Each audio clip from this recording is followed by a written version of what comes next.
Come Chris, on, you know, press the button. you know when you're at Scotland, right? You can't touch Dan. I can. You can't go under the table and touch Dan like you do Raj, you know. Dan's a big boy, he'll have you. He said I can.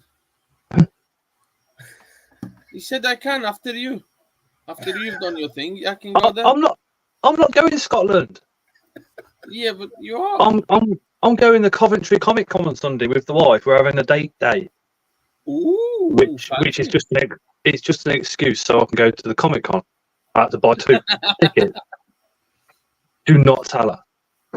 Oh, I won't tell her. Don't worry. I'm definitely not going to message her now and say it's just an excuse to go to Comic Con. You're listening to this. That's wrong. Sometimes, there's some days I hate you, Chris, and there's other days I could just kill you. Well, you're in luck because I hate you every day. Yeah, I know that from the messages that you send. Fake beard ginger. There's never a message that says, "Hi Scott, how are you?" It's normally like fake beard ginger, or shut up and die, or STUFU. Yeah, and carry on because it's usually about 20 different words there. Yeah. Come on, then. Are you going to press the button or what? Can you press the button? Oh, carry on. Give me 2 seconds. And, 1, 2. Yeah, now who's old fake beard? You. Well, you never told me I need to press anything, you bastard. Have you pressed it? There we go.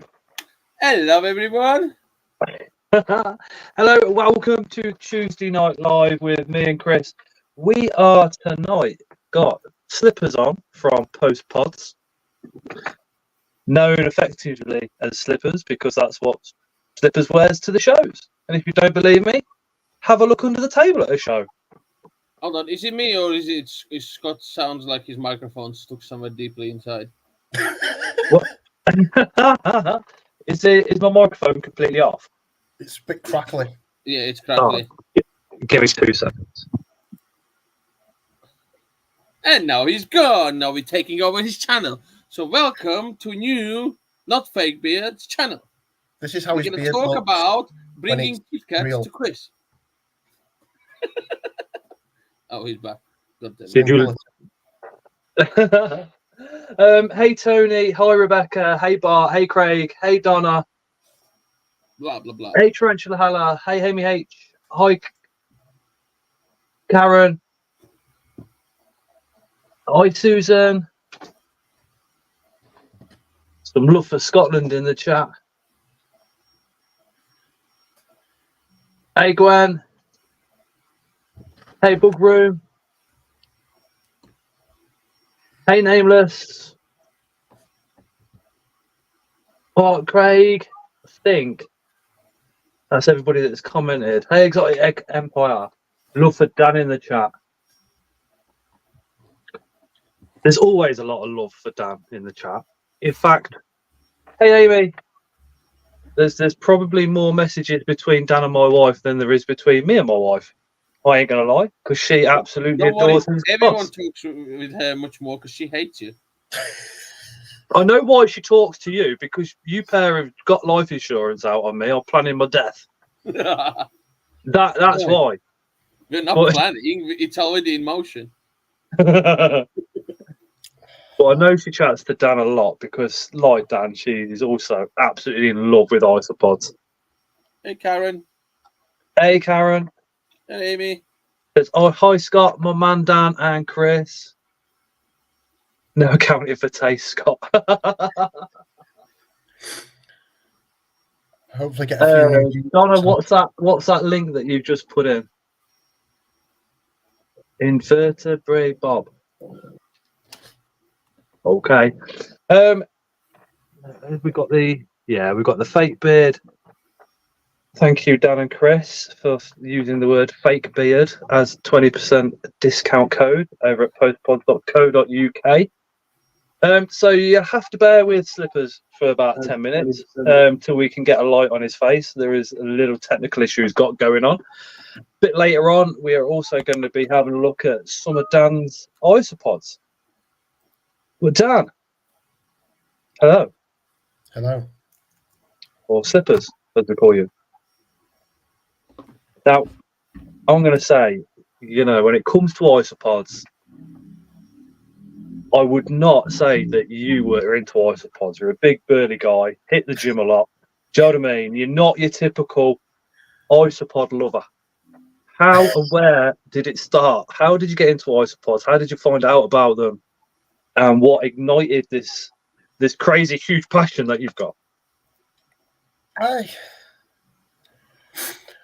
always,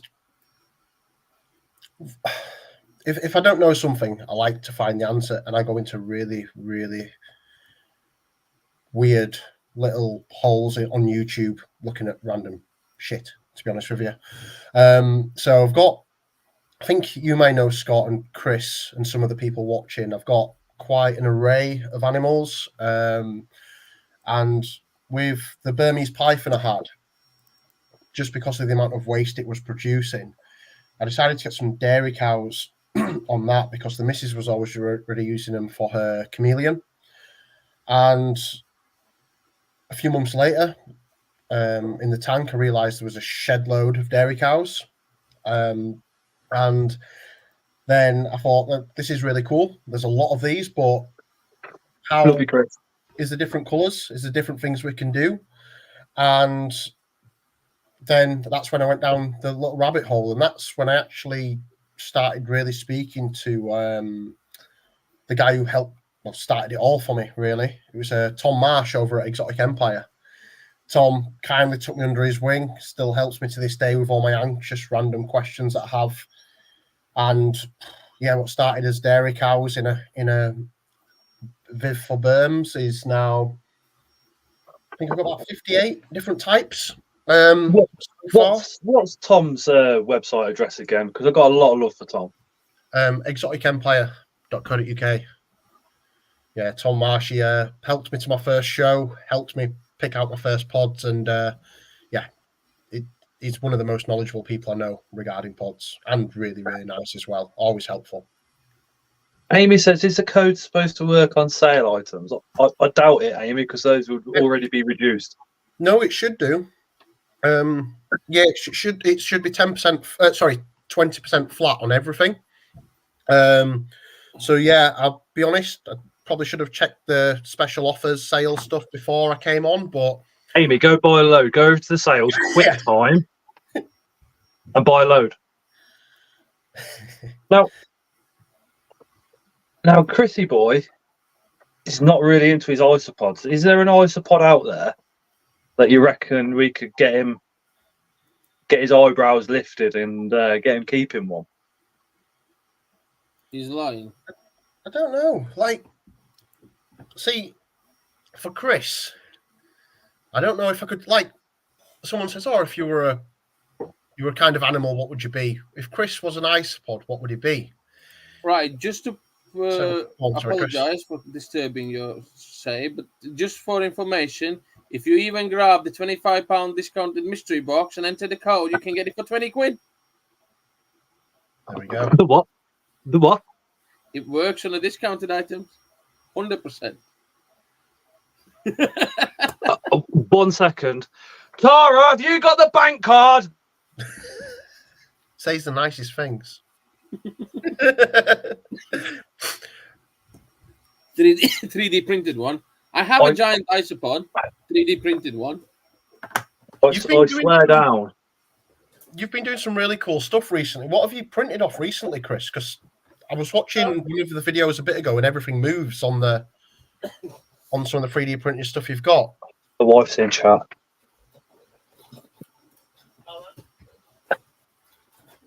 Well, this chat is about you, not me, but yeah. But, sorry, if you buy Charizard. That is brilliant. Can you bring me one of those to the show? Hey, Link.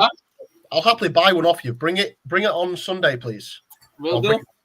And I printed giant isopod. A £70 mystery box is 50 quid with the code. They're all up as well. Dan, are you sure you did that right? Is that how it's supposed to be? It's fine, mate. And I'll be honest, if anyone orders a mystery box whilst on the show, if you email me after, well, in fact, you don't have to email me because I'll know you use the code. I'll put a bit extra in as well. So already on the site, you'll see, I think it's up to 50% extra you get with the mystery boxes, depending on which one you buy. But I'll make sure I give more on those as well. But yeah, I'm more than happy to give back. This community gives me so much. So whatever it is, and I'll put extra in for those as well. Chris, Yeah, Amy Danny. says if you haven't sent the box art what she running the raffle, can she buy one of the 3D printed isopods off you? Yes, I'll chuck one in the box. And I told you postage day is Wednesday. Wednesday. Literally, But Guinness says love you, Dan. I've got a few. Are you sure that's all right, Dan? Because that's a hell of a discount on those sales items. Yes, it's all good, mate. It's fine. Who thinks? Because the wife's watching, I reckon she should buy one of these mystery boxes, record and unbox it, and I'll whack it up on this channel. What do you reckon? It's about time. If you're going to buy stuff, you can buy stuff, Scott. I will not stop you. It's about time. But the only difference, if Scott buys it, there's going to be half less items in there. So you have to pay two.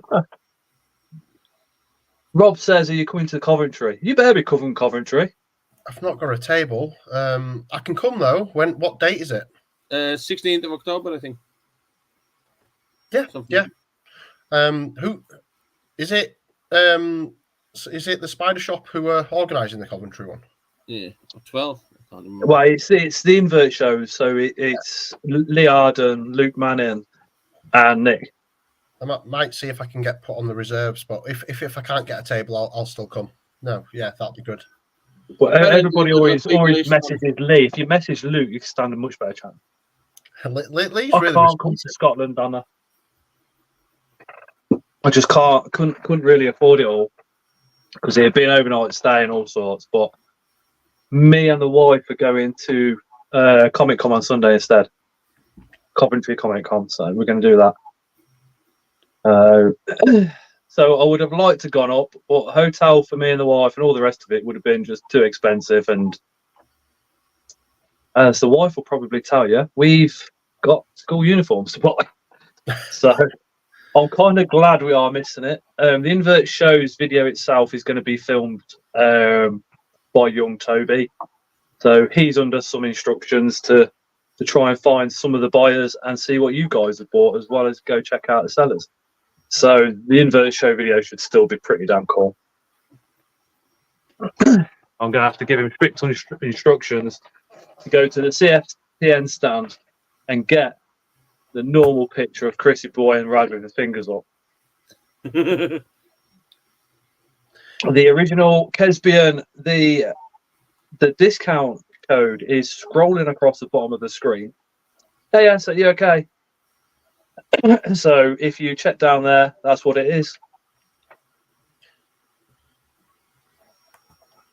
Also, once I've got some power on the power bank, if anyone wants to see any pods that was on the site that you're interested in or want to see how the setup is, just let me know. I've got everything that's on the website, even if it's out of stock, with the exception of tricolours and dwarf whites. Dwarf whites, not keeping them again. They get everywhere. And yeah, tricolours, unfortunately, I don't have them. But anything else, even if it's out of stock on the site, I've got it in the rack, so I can show you if there's anything you're interested in looking at. Amy's going to do her first unboxing and put it into the WhatsApp group chat. Oh, Chris has just, under my name, is just stuck in the links that you need. Nice one, Chris, as always. Also, my baby is Friday, so if it rises, then even nice. The big one, Dan says, Karen. So you delve down this rabbit hole. You got chatting to Tom. Tom said, I take it Tom just went, here's the world of isopods. Yeah. And I'll be honest, I collected them for about, well, not collected them. Yeah, I had quite a few tubs of them, and I had them probably for about 2 years before I started trading and selling them. Wanted to make sure everything got to a good number before I started like actually selling them, which was quite interesting. But I think the issue is now with pods, even though I've been into them for a few years, is there's just so many. There's just so many. It's like every day there's a new type of isopod out there. There's not. And No, there's not. already exist. I know what you're saying. They just haven't been found yet. No. No? All the species the wife has, that's the only species that are available in the UK. Isn't it, Dan? Dan. Yes. Yes. But I do have your address, and I like Tara, so I might send her some more stuff tomorrow. She weren't very happy with me. She was not very happy with me. Why, She was like, I wonder why. because You're ugly. for lots of reasons, but this reason is I think she wanted to host tonight. So maybe the next time you come on, we'll get Tara and Chris to host it. Because she's like, I sorted all this. I said he should come on alive. I was like, oh, I think we hit a nerve with Tara tonight, so I'm going to be in the doghouse. I'll be honest, it was my fault because when Tara did the takeover the other week, she asked me, and I just had so much work on. I couldn't for my normal job. And I said to her, look, I'll try and do one. And she was like, oh, yeah, message Scott. And then I don't think I explained how chaotic my life is, I guess, at the moment. So Paul Scott was messaging me on the day, and he was like, oh, you can do the show tonight. I was like, no. Can do the show tonight. I was like, no. But finally, this week, actually, I messaged Scott this morning. I was like, I can actually be on the show. I can actually try and be organised. Only 2 minutes later. It just made me laugh when you said I'm a little bit nervous. I thought you've got no idea. I thought the whole chat will have you back. Chris will have you back, and I'll be made to look like a turd as per normal. No, which just a girl? Which ones are out of stock at the moment? I could maybe put them back in for you, depending what it is. That's Amy H. She is also in the WhatsApp chat. Okay. If one of the moderators could put in the Scottsinverts community WhatsApp chat, that would be absolutely awesome. Because if anybody's not in that and they want to chat to Dan maybe about species that he hasn't got out of stock, or maybe there's other isopods that you fancy and you want to know how to get hold of them, Dan is your man. I really don't have enough lemon blues, I'll be honest, at the moment.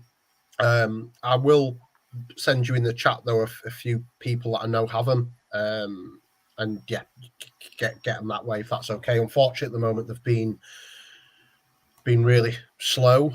Them and cappuccinos are just taking ages for some reason at the moment. But yeah, Ooh, God, I ordered something. Don't hide. You've.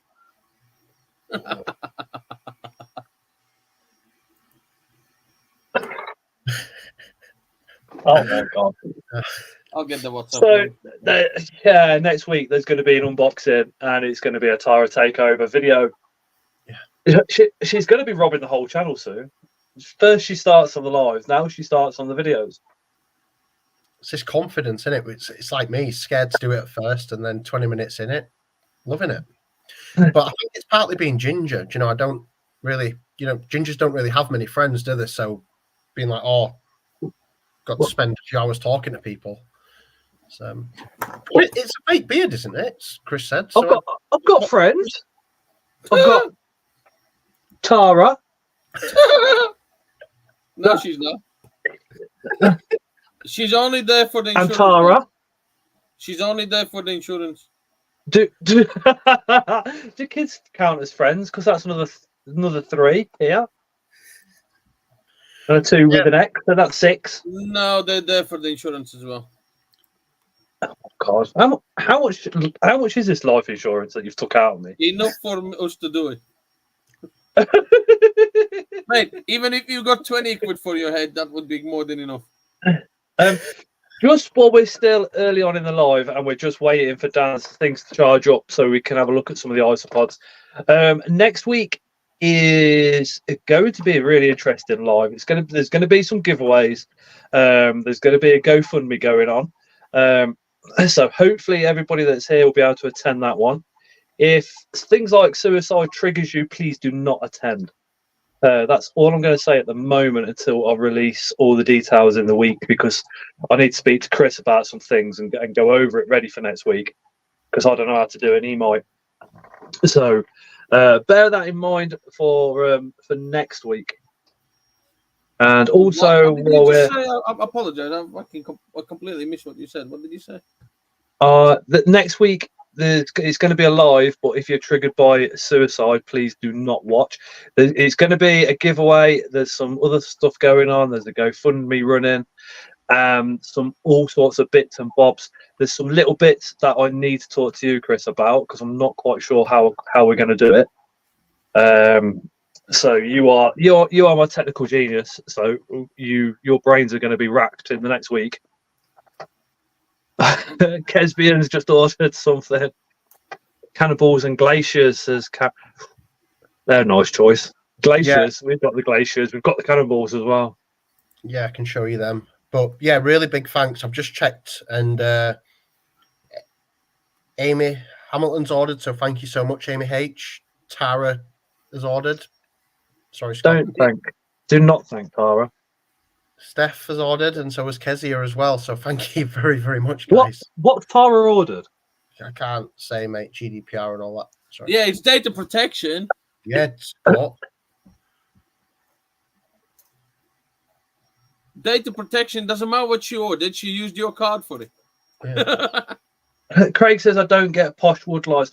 Hopefully you will tonight. Hopefully, Craig, we can turn you onto them. They are cool. There's always something going on with isopods. There's always something moving around. There's so much more colour to them than what you kind of originally think. A lot of the real good ones are very, very expensive. But it's the same with anything when they first come into the hobby or when they first get released, whatever it is, be it a game, trainers, isopods, tarantulas, it's always expensive. And then over time, price comes down. Amy's bought hers as a birthday present to herself. Oh, I'll make you place an order too. Oh, thank you. I see. Just a quick one as well. If you're watching and you want a discount, Scottsinverts will get you 10% off Dan's website. That's a permanent thing. Thank you, Dan, for putting that in place. But tonight, Fake Beard, thank you, Chris, will get you 20% off. And that's only while the live is running. So if we finish the live in 2 minutes, you're done for. I just want to say a big thanks, first of all. There's 10 people on the website at the moment, and there's 5 people with stuff in the cart. That's never had the website so busy. So this is amazing. Thank you so much. And yeah, like I said, unfortunately with the lemon blues, I don't have enough. But if there's anything else that is out of stock that you want, at the very least, I can probably show you it. But hopefully, I can put it on the website. I can add it onto the website whilst we're on the live, so you can still get the 20% off. Because, like I say, everything I have, everything on the site I do have, apart from the tricolours and the dwarf whites.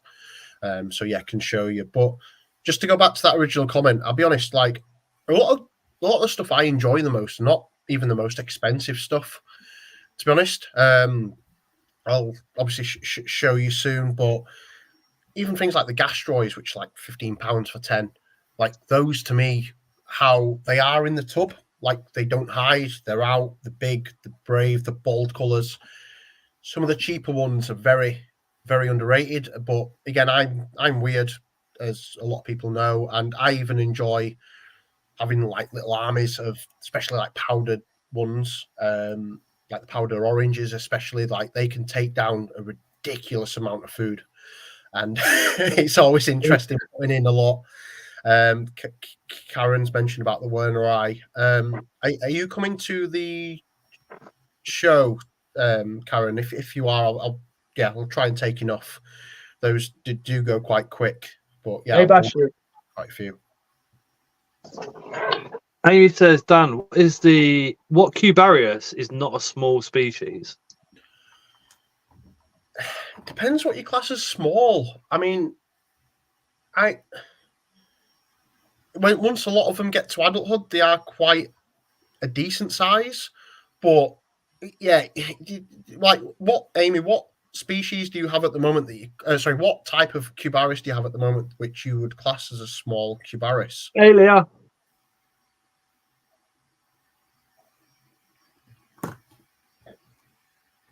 You bringing donuts and chupa chumps? Panda king size. Red Panda Kings. I'll show you my Panda King tub. That's proud of that. I've got a few thousand Panda Kings. Or got maybe tens of thousands of Panda Kings. I am one. I don't have blue pigeons. I'm sorry, no. Pigeons? I have lots. I can catch you some in the garden. He'll even barbecue them for you and send them up. Karen, I'm so sorry. I know who you are. I've been texting you before. Unfortunately, you saved on my phone really embarrassingly as Lilac Springtails, because that's the first time we spoke. And yeah, I know exactly who you are. And yeah, I'll definitely save some space pods for you for Scotland as well. Amy says, Scott, Dan has all red panda morphs a while ago. Yeah, well, our red pandas come from Dan, and so did the pandas. I think we've got pandas from Dan, from Leah, and Tom Marsh, if I remember rightly. So we've got 3 lots of DNA for those. Yeah, the red pandas I've got. I was talking to someone in the chat about it before. It might have even been yourself, Night Owl, but I've not actually bothered isolating them yet. But I'll show the tub. And yeah, they are fully red. I'm not sure what people are calling them, to be honest with you. But yeah, they are quite interesting. They're just in the tub with the other white ones. No, Claire, you've broke it. Overcomplicating it. She was texting me. I'm going to put the light on. She puts the light on. Goes to shit. It doesn't matter. Hey, Tails, it does not matter. I mean, right. The lighting in here for me is terrible because I've got literally silver shiny walls. For now. I can't remember what they called them, Tara, to be honest with you. But someone in the chat might know, the fully red pandas. But yeah, I'll check how much battery the ring light. Name them yourself. Sorry? Name them yourself. If nobody's named them, it's a common name, so you might as well just name them yourself. Somebody's already named them, mate. Somebody's already named them. I just can't remember. Something I did want to say, actually. This is really random and feels like I'm having a bit of a car boot sale, but it's all free. If anyone coming to the Scotland show... I don't like that. You said it's all free. Chris went. Well, no, Chris... I'm actually checking the battery. Chris, I've got a Reptile Vision UV energy-saving bulb. It's a screw fit. Stimulates breathing. It says 13 watt. Would you like it for free? We can't see it. See that now? No, because it's blurred. Yeah. Right. Anybody in chat that's going to the Scotland show needs a screw-in UVB bulb. Brand new. Exoterra. Yep. Yes, I'm on. We keep spiders as pets. We study them, we breed them, and all the rest of it. Well, Chris breeds them. Just a little bit. Also, second item, I have. Hey, Osmeister. Let's start bidding at £1. Can I hear £1? £1? Oh, Chris. Oh, Marina fish tank filters. Got them. I've also got a Pro Rep and an Arcadia ceramic light fitting with the full cabling. Ooh. Again, all free. If anyone wants them, just send me a message and I'll bring them. I don't need them. I was going to bin them, but I thought I'd offer them out, and I'll just go check the light. Ling wants them. Ling, the everything or just the light fittings?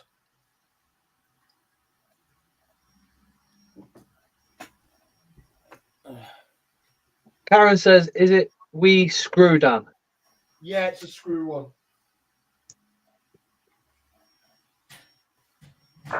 Two Kit Kit Kats, but he's not going to the show, so. Two Kit Kats don't even touch the sides on Chris. You don't even taste them. I've got the light kit now, so I've got the light on in the corner. So yeah, whatever ice pods people want to see, just let me know and I'll show you. All of them. Oh, lights, yeah, Ling, that's totally fine. Karen, do you want the light bulb? Hey, Phoebes. Hello, Phoebes. Yep, lights. If anybody has a fish tank sub pump going, let me know. Jace is obsessed with Kit Kats now because Sweary Man likes them. Sweary Man likes them.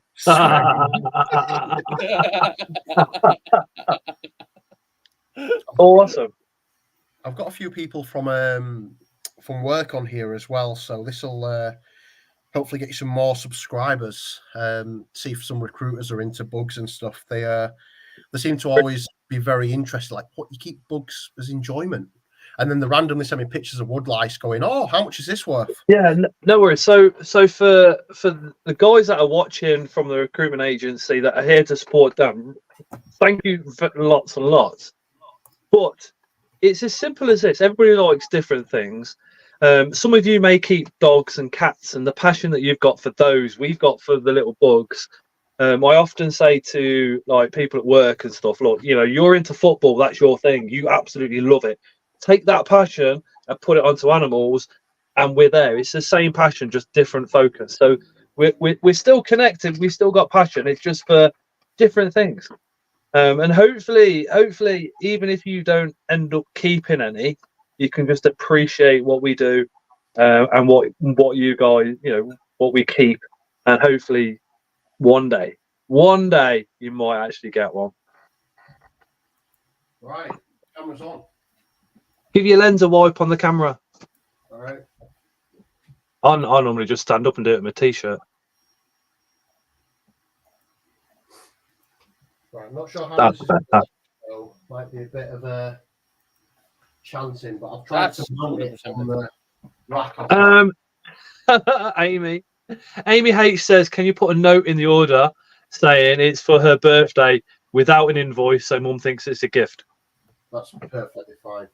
I can just call it free stuff. Yeah. If anybody wants to buy one and get it past their other half or parents, you can always drop me a message and I can write you an email as if you've won it. That's for Dan's isopods or any from anywhere. Exactly, Bastion. Just watching in nature is fantastic. What's up, Bastion? What might be better is in a sec. Dan, we have a problem. We cannot hear you at all. Right. One sec. Maybe mute. I'll swap to this camera. I'll swap to the microphone on my phone. Yeah, maybe mute the computer mic and just use the other mic. Yeah, cool. Yeah. This is Dan's concentration phase.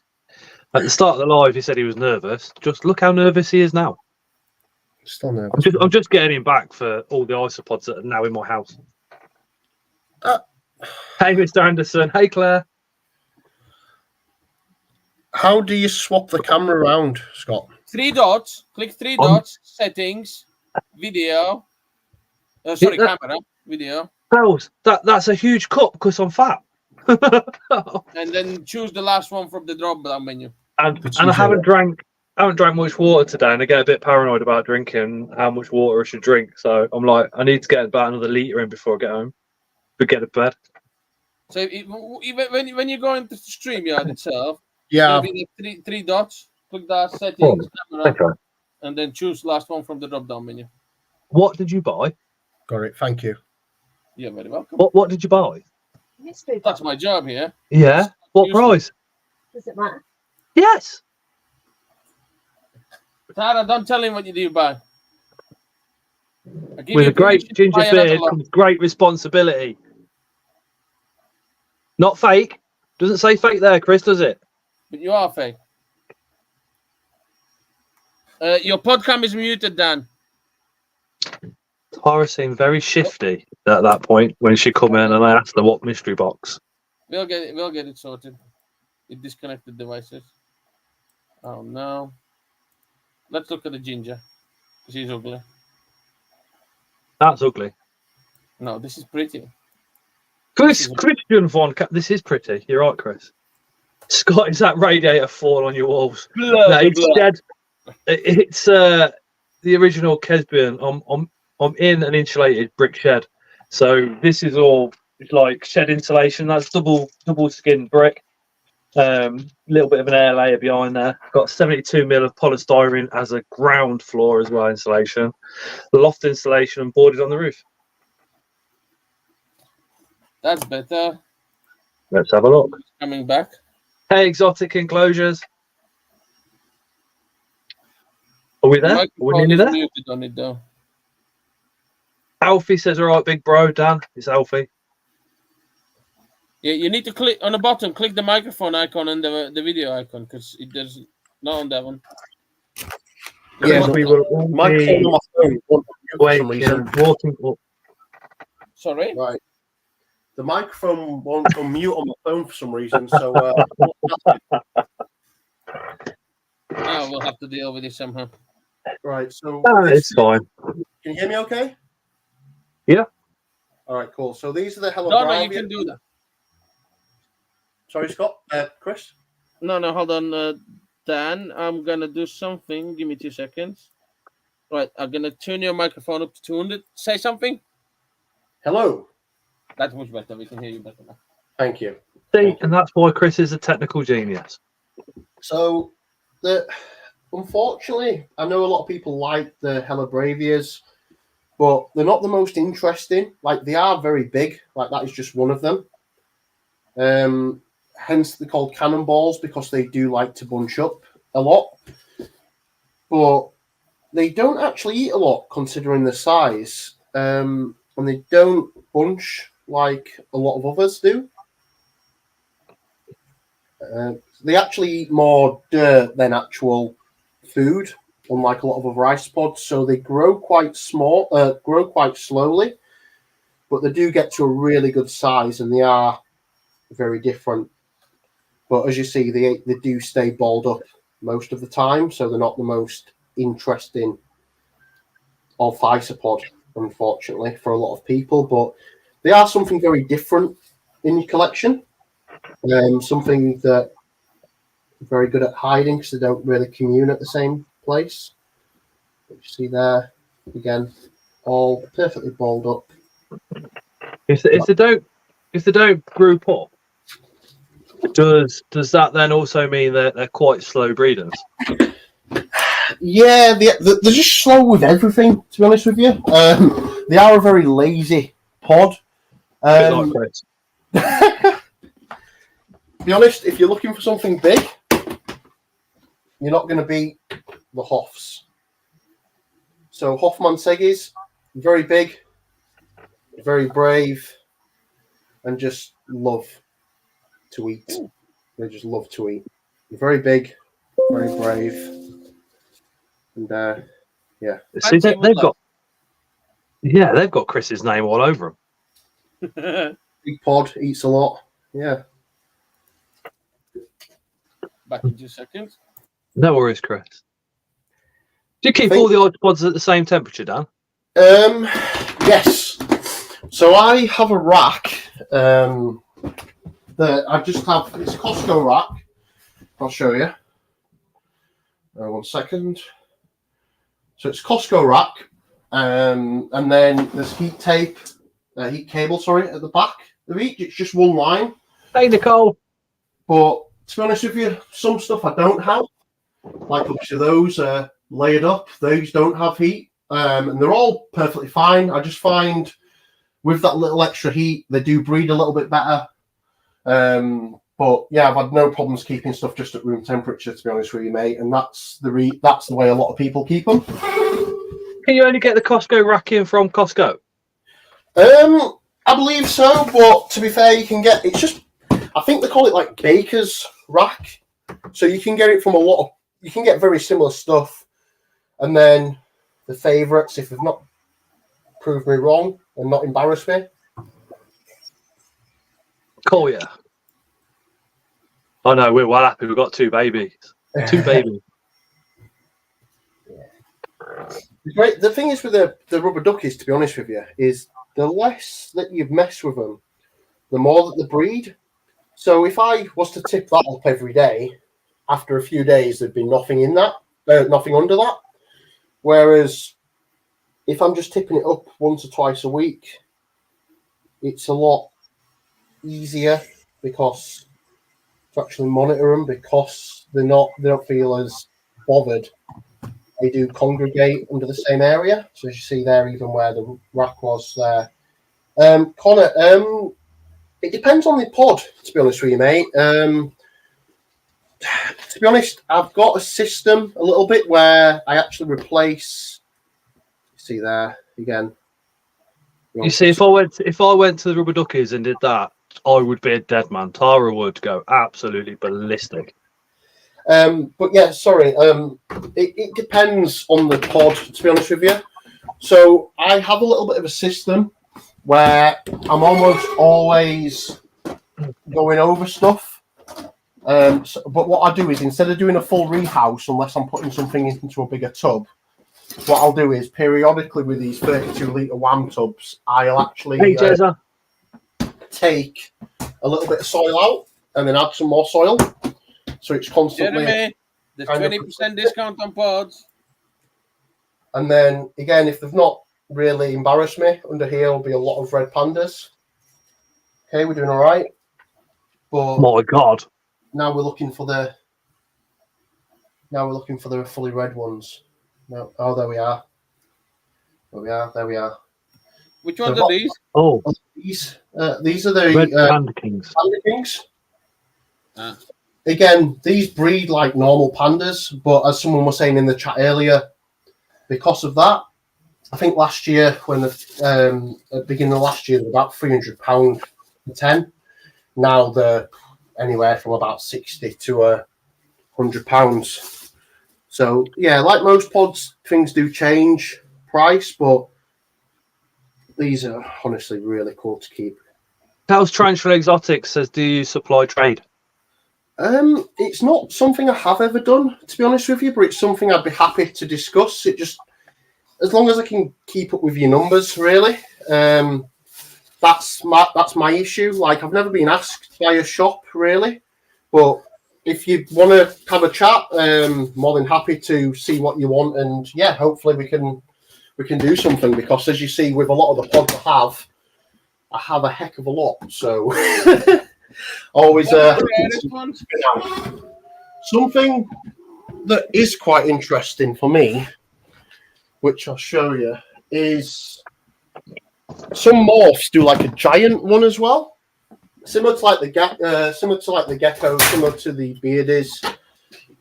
But this for me is quite interesting, because not only with this species are things different size, but they seem to be a little bit different in coloration. He does, Rebecca.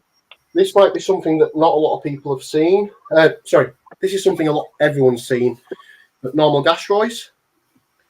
My colony just throw out random like red ones, as you can see.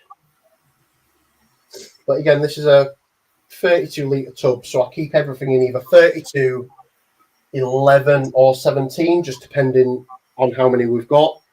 So this is normal gastroids, so my hand here for photo reference. And then I'll try and do this without really messing things up. Then here above, nearly. Yes, Rebecca, I do have a pussy. Do you want to stroke it? So these are giant gastroids. So as you see here, these are quite a lot bigger than these ones, but also the colour is a little bit more striking on these as well. So this is something I'm really enjoying at the moment, these giant gastroids, because like the normal ones, they are very brave, but at the same time, they are really cool to look at. But they're always out as well. And I think it depends what you want from an isopod as to what you get. Like, rubber duckies are probably the most popular ones, but they always hide. Things like gastroids are always out. And Are you wanting the isopods to look cool? Are you wanting them to serve as a purpose and feed? That's what you need to really understand and agree with yourself before you make a decision as to which one you buy. But if anyone wants to see this, I got these off Tom to start with. But I am also a big believer in new blood, so I do buy new blood from time to time. But this is the Panda Kings. This is a 72-litre bin at the moment. And then just to answer your question about when do you decide to upgrade, this is when I will upgrade. So as you see here, just thousands upon thousands of Panda Kings. But again, nothing special how I keep them, just leave them to do their own thing. And yeah, 72-litre tub. And then what I do with the soil is that's a mix of topsoil from Wicks, and then I've got Arcadia earth mix, and I also add that in with some wood pellets that you use for pizza ovens, and then also add in crushed leaf litter, and then some worm castings and guano. Are there any pods you want to see? Go on, mate. I use the beach mulch from Insect Farm. I use Tom Marsh's own isopod mix, and then Lear Unusual Pets. I use their isopod mix as well. Isopod, millipede, and beetle mix, I think it is. Oh, sorry, no, I do have to say, I did get some of the wood off of Leah at the last show, and that went down a treat, so I need to get more off her. But I got this from Tom as well, which is the I buy a lot of the substrate off Leah. Yeah, this is the soil mix that Tom does, and then he also does like a leaf litter mix as well. Really nice bags, last a long time, and very good price as well. Good for the beetle larvae, they are really good for beetle larvae. So the glaciers at the moment, a lot of them are a little bit smaller, but I will show you. I do really like these, to be fair. So there's probably about, probably about 200 in here, but they are varying in sizes. Hard to say, really. A couple more. But the light doesn't really come across great with these, but they are much better in person. Much better in person. I tell you, something that is quite underrated, but by far my favourite one, is the granulatums. Most people keep granulatums of different types. There's obviously the pearls, the normals, there's the oranges, there's other stuff. But these are by far my favourite. Granulatum orange. These are just amazing to look at. But like obviously normal granulatums, they do breed quite well. And hey, there we are. They do like to hang out together. So again, not one of those pods that you'll see out and about a lot, but flick over some wood and they're always there. Always there. Is there anything else that people want to see from the site? Obviously, I've showed the glaciers, the Helabravia. Happy to show anything else that people want to see. I want to see everything. What do you say, Chris? I want to see everything. Hey. Now, this is what I gave you the other day, Scott. Jelly beans. Now, these, as they grow in size, as you see, these need rehousing. But these are so confident. And I put food in for these nearly every day because they just... The kids absolutely love them. The great thing is, they're all different colours. like obviously the jelly bean And- food. So And you see the pod poo. yeah. Yeah, chuck that around your plants. I need to get better at keeping plants. I've only got a piece. Or Tara's got pineapples, but she says she's asking me, can you show us yours? I think she got some from me actually. But yeah. Yep. I mean, Tara, if you want some more pineapples, I'll send you some more tomorrow if you want. Then it won't be a mystery box. Right, so I've messed up here, I think, because usually this is this way round, so they're all underneath it. But as you can see, I'll actually just get some out for you. So pineapples are great, but they are just so small. Yeah, cool. They are very cool, but And I don't care what anyone says, pineapples belong on pizza. Yeah, no, they 100%. don't. They don't. Yes, cheers, Rebecca. In 4 minutes' time, we do have adult conversation. We do swear a lot. So if you've got any kids watching, please remove them from the viewing area of your TV or device, listening area, whatever you want to call it now. Chris takes 0 prisoners. And if you're new to the channel, come 9 p.m, Chris likes to literally give me every insult under the sun that you can possibly think of in about 20 seconds.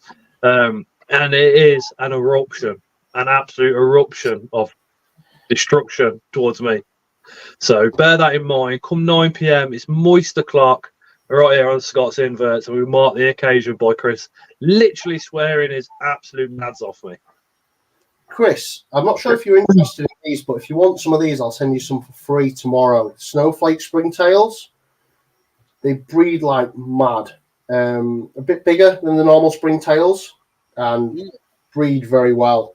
So it might be good for your spiders. If you want, pop me your address and I'll send you some tomorrow. And I'm not sure if you've got some, Scott. If not, I'll send you some with... Just bring some Glasgow to Glasgow. Yeah, okay. I haven't got any. Mark says, can we see some of your usual springtails, please? Also, how do you change or replenish the soil with springtails?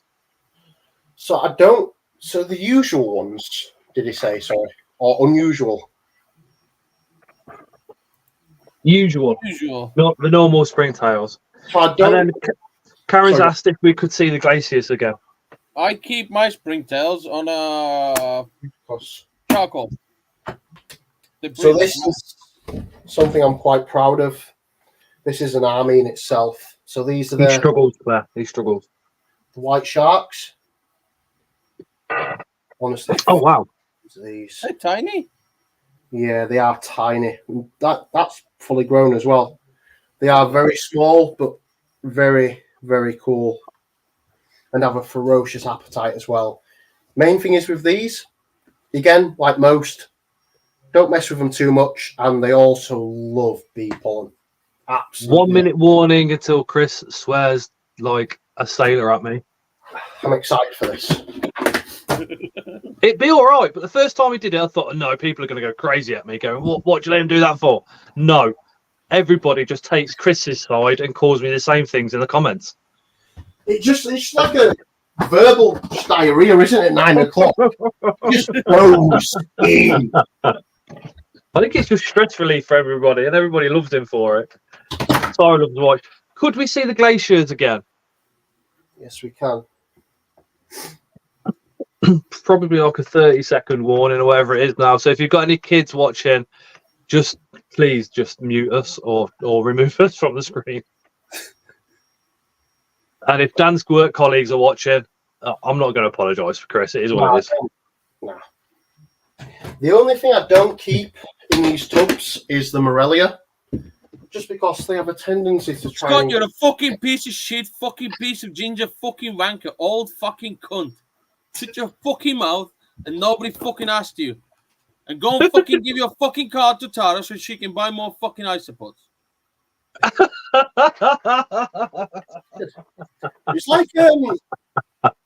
It's like the bit on Ali G in the house, where that kid gets his advanced swearing badge. No, it's just Chris. So these are. It just would not be the same without that 9 p.m. Right, No. Now we can fucking talk. What's fucking happening? So by Chris's attack at me, you guys all know what time it is. It's moist o'clock. It's 9 p.m. So we do swear a lot, and we might have adult conversation also. Is Jezza on the chat? Jesunator, are you fucking here? Or are you getting finally to buckle up your ass? He said hi, and then So I've got. He probably saw the discount code and gone to your site. No, I've got some of these. I'm giving Jezza for free. Yeah, thanks, Craig. Appreciate that. Dan, I need orange spring tires at the Scottish show, says Donna. Yep, I can do that. I wasn't actually going to bring them, Donna, so if you send me a message and let me know how many you want, I'll bring them specifically for you. Yeah, just pop on WhatsApp, message him. Oh, Jeremy's here.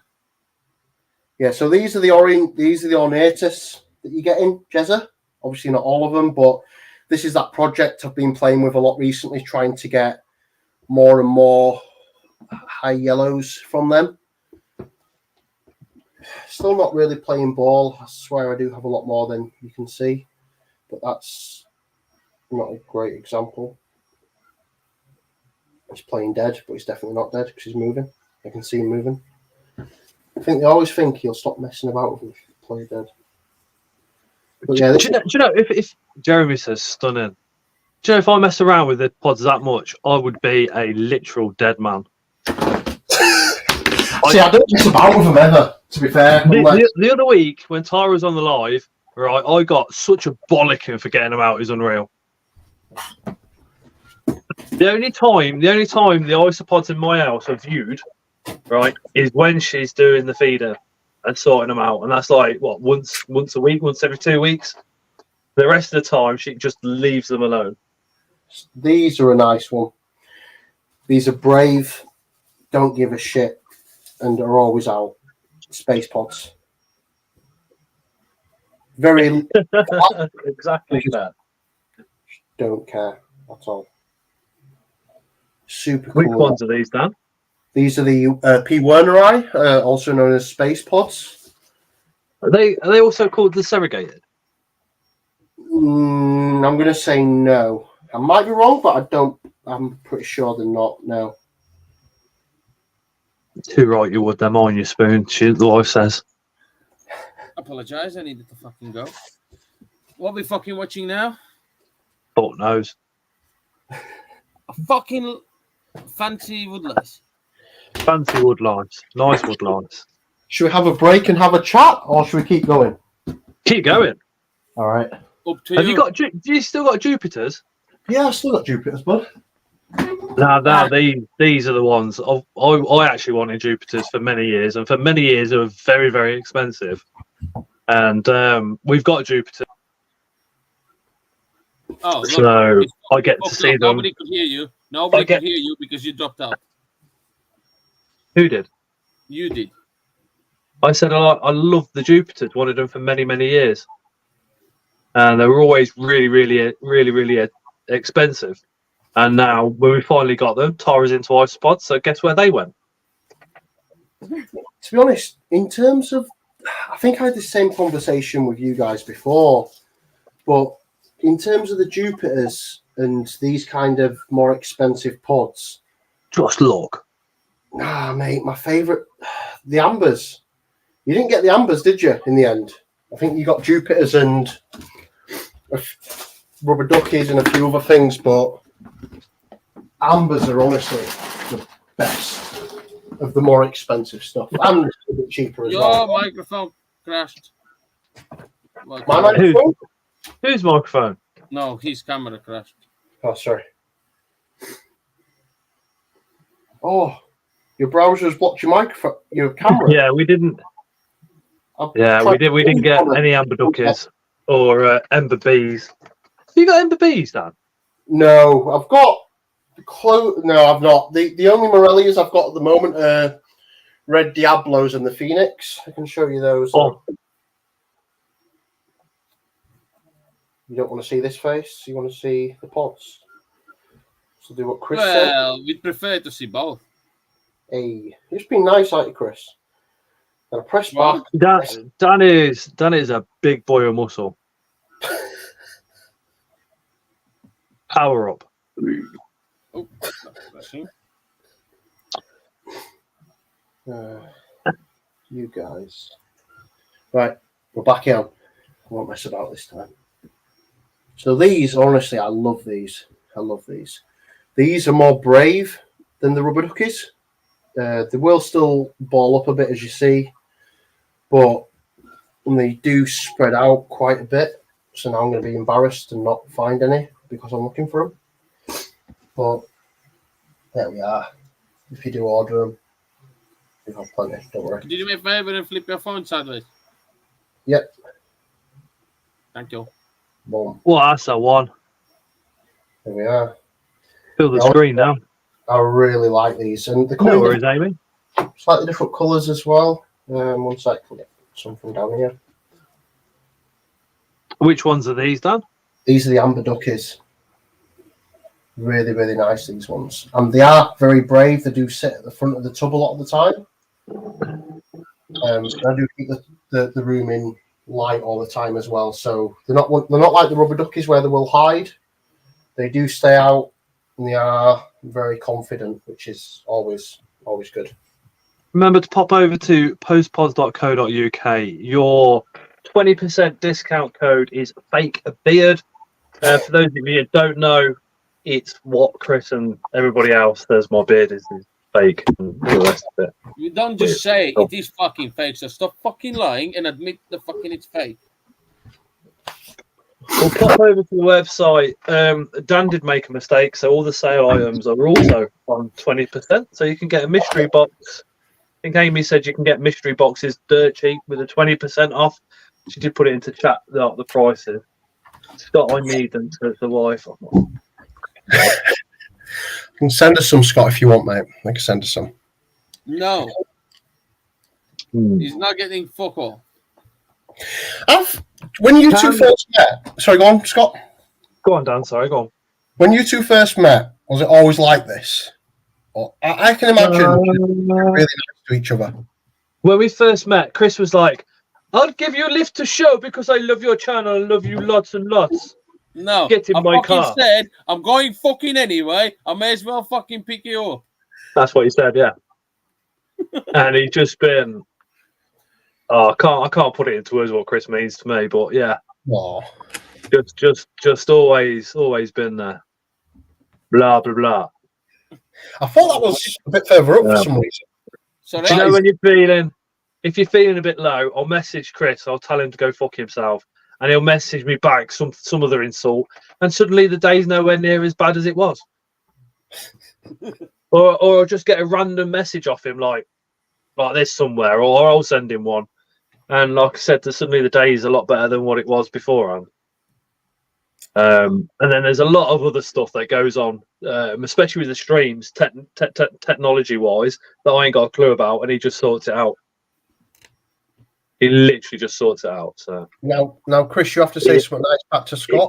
No, he won't. He has got the biggest task for next week. He's a fucking fake beard. He's a fucking ugly twat. I think I said something fucking nice. Blah blah blah. So, yes, brother. So for BTS 2023, we all met up at this pub, and Chris was like smiling his head off as normal, but I think it was Chris that pulled me to one side just to chat shit, right? Just chatting shit. And as I've gone round the corner with him, about 20 people are all wearing fake ginger beards, and then Chris has somehow managed to slip his on. And to this day, in nearly 8 years of keeping spiders and being in the community, that was the best night.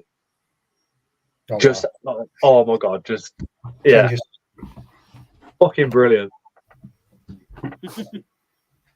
40 quid for a £70 mystery box with the code. And Dan's already said he's going to put a little bits of extra in there for you guys as well. I've always said this. If I buy something from a seller and they put extra in, I'll tell you. And if they then don't, tell me, and I'll tell everybody on a live or a video or whatever. Nice. Always. Dan's just been flexing in the mirror. No, just plugging in the light in case people want to see more stuff, Scott. Do you guys want to see my, Chris's, and Dan's Slippers' ugly face, or do you guys want to see some more of Dan's collection of isopods? Maybe there's some on the website that you think they're nice, but are they that nice in real life? Question to Dan: what the hell do you keep apart from isopods? So I've got I think 44 leopard geckos. How many? I've got 44 leopard geckos. Yeah, that's right. Yeah. Anyway, sorry, Scott. Oh no, it's just somebody says something in the comment. Book Groom says, "Show me the slippers." He's got a thing for the slippers, mate. He's into it. Every so often, he's another send me a picture of slippers. Does he want a feet pic? And Nicole also says, "Show me the slippers." Hey, Nicole, by the way. Right, Claire, I know you're listening downstairs. Bring the slippers. Feel like one of the Dudley boys bringing the table. Claire, bring the slippers. She'll bring the slippers, but don't worry, guys, they'll be there. The first conversation with Tyra about you was like, I went, "Oh yeah, Dan." She went, "No, slippers." And I was like, "Who's slippers? What do you mean slippers?" I was like, "What do you mean slippers?" I was like, talking about Dan, and she's like, "Yeah, the slippers." I was like, "I'm wearing trainers." She went, "No, he always wears slippers to all the shows." She said, "So I'll call him slippers." I'm like, "Oh my god!" And I've checked, and you do. She's actually just throwing them in. So I wear the slippers because they're comfortable, and also at the same time they're more breezy. And I get, it's a bit weird to say this, but I get really anxious at the shows. So staying as cool as possible. These are lifesavers. Ugg slippers. These Dan, are amazing. Just know your anxieties are shared by at least 40% of the people walking around the shows. There's a lot of people who suffer with anxieties and they don't say anything publicly. Quite a few in the chat actually. Yeah, unfortunately, conditions like that are quite common. But yeah, it's you got Ugg Crocs, and now I need to see those. But Donna, send me a picture. They're coming on the screen. I deal with the anxiety as it shows just by literally darting all over the place all day until it's over. You what? I go all over the place, don't I? I go here, there, and flipping everywhere. Fucking bullshit. When we started going to the fucking shows, it pissed us all off. He fucking goes there, he walks 2 steps, stands there for fucking 20 minutes, walks another 2 steps, stands there for another 20 minutes. Because he can't fucking stop yapping. No, it's people talking to me. Blah, blah, blah. I'd put up, Chris, because I'm sure I still have the picture. What picture? What is the picture of Chris literally looking like this next to Beth. Oh yeah. From Beth Spiders. Yeah. You want me to put it on screen? I don't think I've got it on my phone. It's on your Facebook. Not on hers Facebook. It might be on my Facebook somewhere, yeah. It should be on hers. No, I'll put it in the WhatsApp chat as well.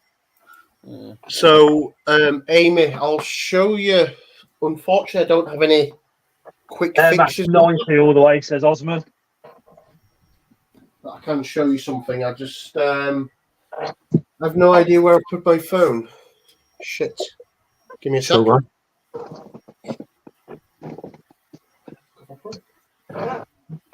Dan's phone, where are you? Dan's phone. If you're a Samsung, please land at my house. If you're an iPhone, you can get yourself in the bin. So, unfortunately, I don't have any quick tips for stopping stuff escaping. But one thing I would say, dependent on the size of your collection, these 6-litre bins, I'll show you, are lifesavers. So, Dan! Sorry? Donna, I have exactly the same fucking keyboard. Keyboard? Dan! What's up? Tyra's got them in these little half-litre boxes. Don't tell her about the fucking 6-litre boxes. Can you see the camera? Dan, can you see the No. screen? You wanted to see Crocs. They don't look that comfortable. They're just like bulky slip. They look like heavy Or slippers. dot mines, yeah. Susan, I love dot mines. Are they comfortable? And work boots. I love my work boots. Right. Flip So the these, screen. Flip the phone. Flip the phone. Flip the phone. no, this is the right one. Oh, sorry, No, Chris. the phone. Yeah. So these 6-litre tubs from Amazon, Asda even. This is what I keep the Morellias in, just because they are ridiculous at escaping. Would Vaseline around the top stop them? I Like don't. we do with ants. I don't know. To be honest with you, I just don't trust it anyway. Yeah. So these are quite. So these are the Morellias I've got at the moment, quite small. This is why they're not for sale. A lot of them, but these do climb quite well, just like the Red Diablos do and other Morellias. But what I find is easiest is don't give them a chance to get out. If you do want Morellios, Nicole sells them, doesn't she, on Facebook? Drop me a PM and I'll give you her details. Yeah, I got my Red Diablos off Nicole. That's one of the things I have noticed with the tarantula hobby and the isopod hobby. There's never like competition between sellers or anything like that. Everybody seems to be in it together, more for the love of the hobby as opposed to, oh, they're nice.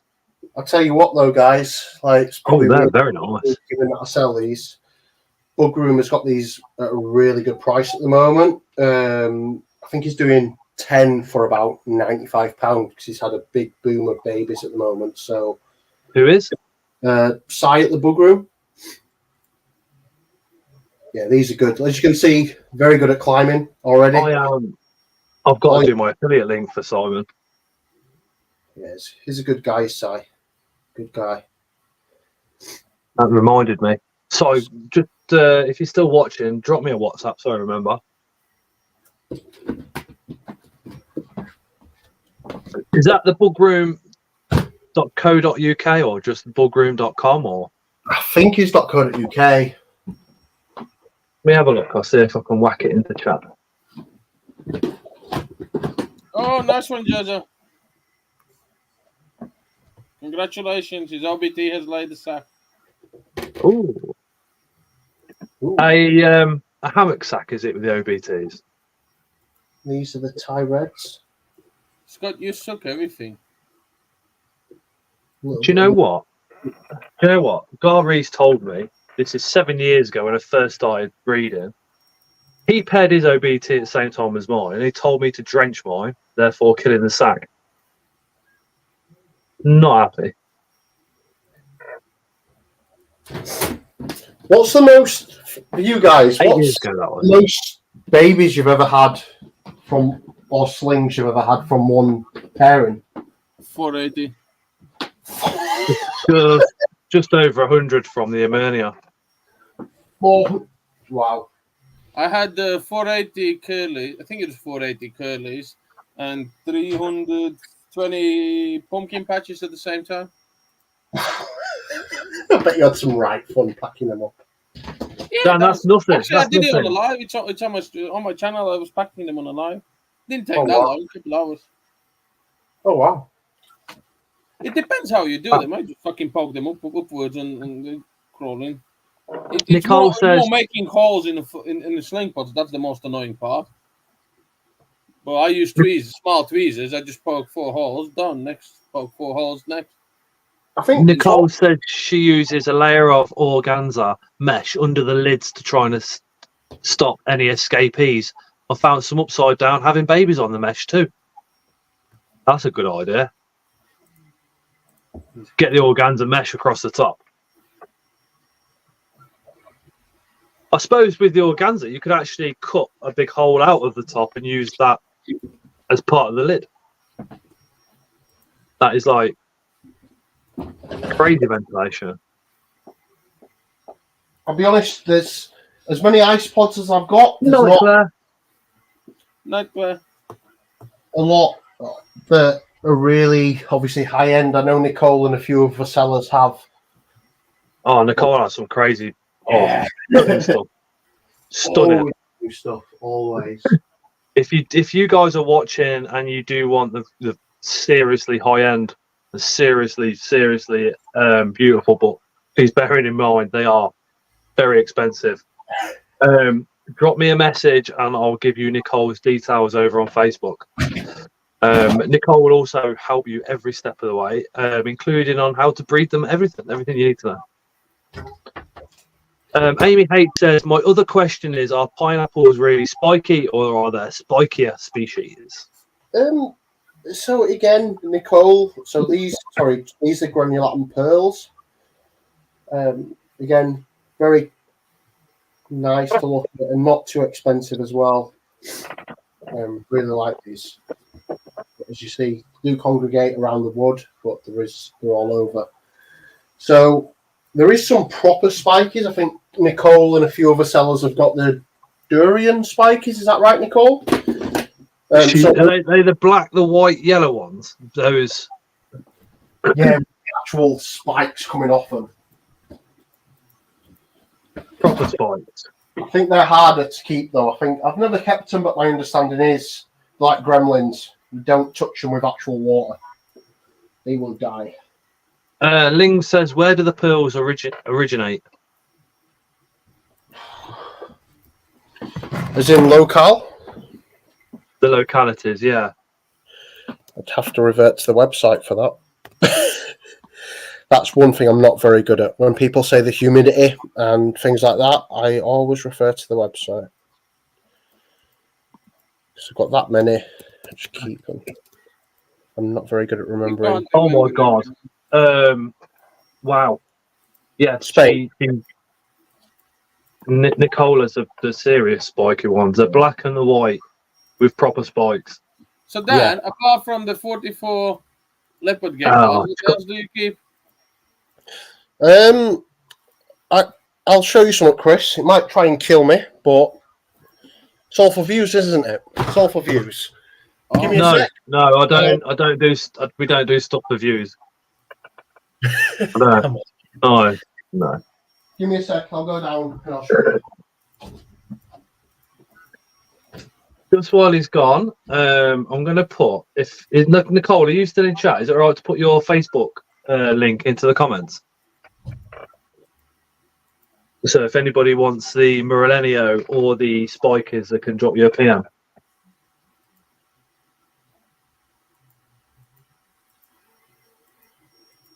The granulatum, so more than likely European origin, says Jeremy.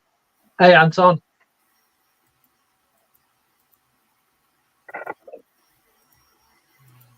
If Dan's going downstairs, we ain't gonna hear.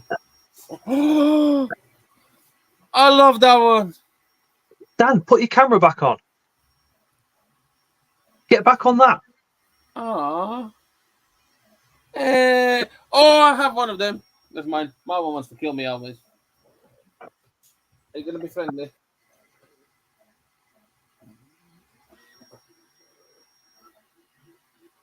Nah, my one's angry. Oh, hello. Hello.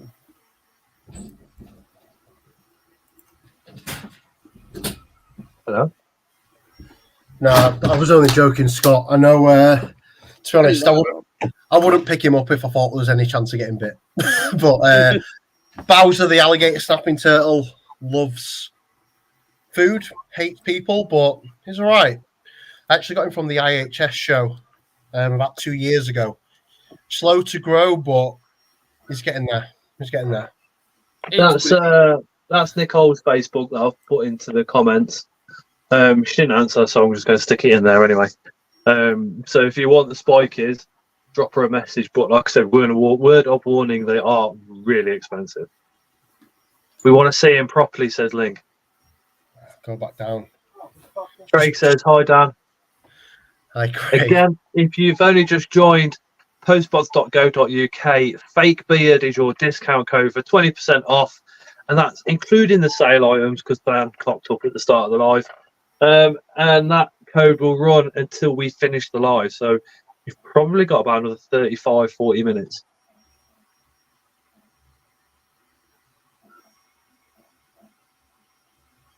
Ah, there she is. Nicole says, yeah, Dorians, they're a good few with spikes, some with longer spikes than others.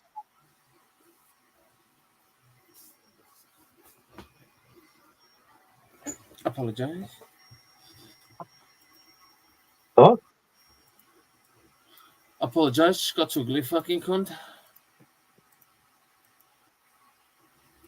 With a great ginger beard comes great responsibility. And that's looking after you, Chris. I fucking love that thing. That is beautiful. Pokey. Hey, Emma.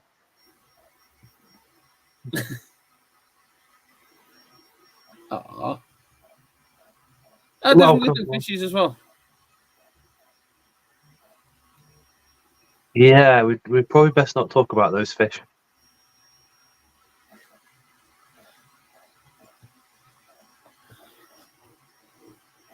That's a fucking beautiful thing. It is stuffing. Nothing beautiful. I want one. I want one. Oh my.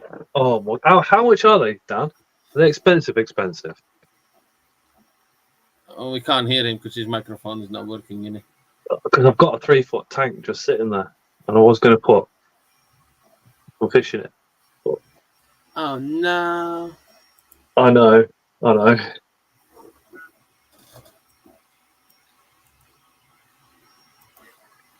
Sal says, got my delivery today from Graham that you recommended on one of your videos. Really impressed, top bloke. The spider exceeded my expectations. Thanks for the recommendation. Yeah, no worries. Graham's top bloke. He will be attending the Scottish show, the Buggery. So he will be up there, and I know he is taking a lot of stock. Like a serious amount of his collection is going to the Scottish show because he's making room for more.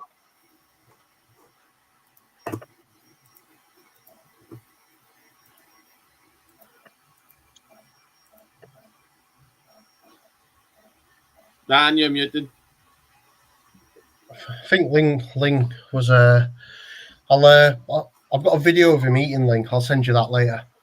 How much are they roughly, Dan? If you don't mind, like, is it hundreds or no? So I'll be honest.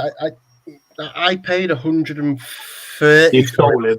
I stole him, but I think they're a lot harder to get now because America, I think, banned letting them get exported, and a lot of them from unfortunately the pet trade in the UK, like Bosk monitors, are wild caught. I'm not sure if this one was or not. I don't think it was because I did get it from an IHS show. But Yeah, right. Sorry, bud. No, it's just a comment Osmond just said. Sorry. Right. But yeah, I think they went up. I don't know if they've gone up in price or not. But yeah, I'd hope they're still about the same price, but I'm not sure, to be honest with you, because yeah, they're getting exported a lot up until I think 2022, 2023 when it got banned from America. But yeah, like I said, I believe mine was captive bred. The seller, I do believe it was, but I think that the wild caught ones getting brought in did help with the price. But now that's stopped. I think they have gone up, but they're still not more than £200. But they're like a lot of things where as they get bigger, they get more expensive. So even though he's a few years old, I think he'd still only be about 200, 250-ish. It's only when they get really big that they get to hundreds and hundreds, to be honest with you. And right, so the bigger the animal, the more expensive it should be. It's taken a long time. I've had him 2 years and he's still not that big.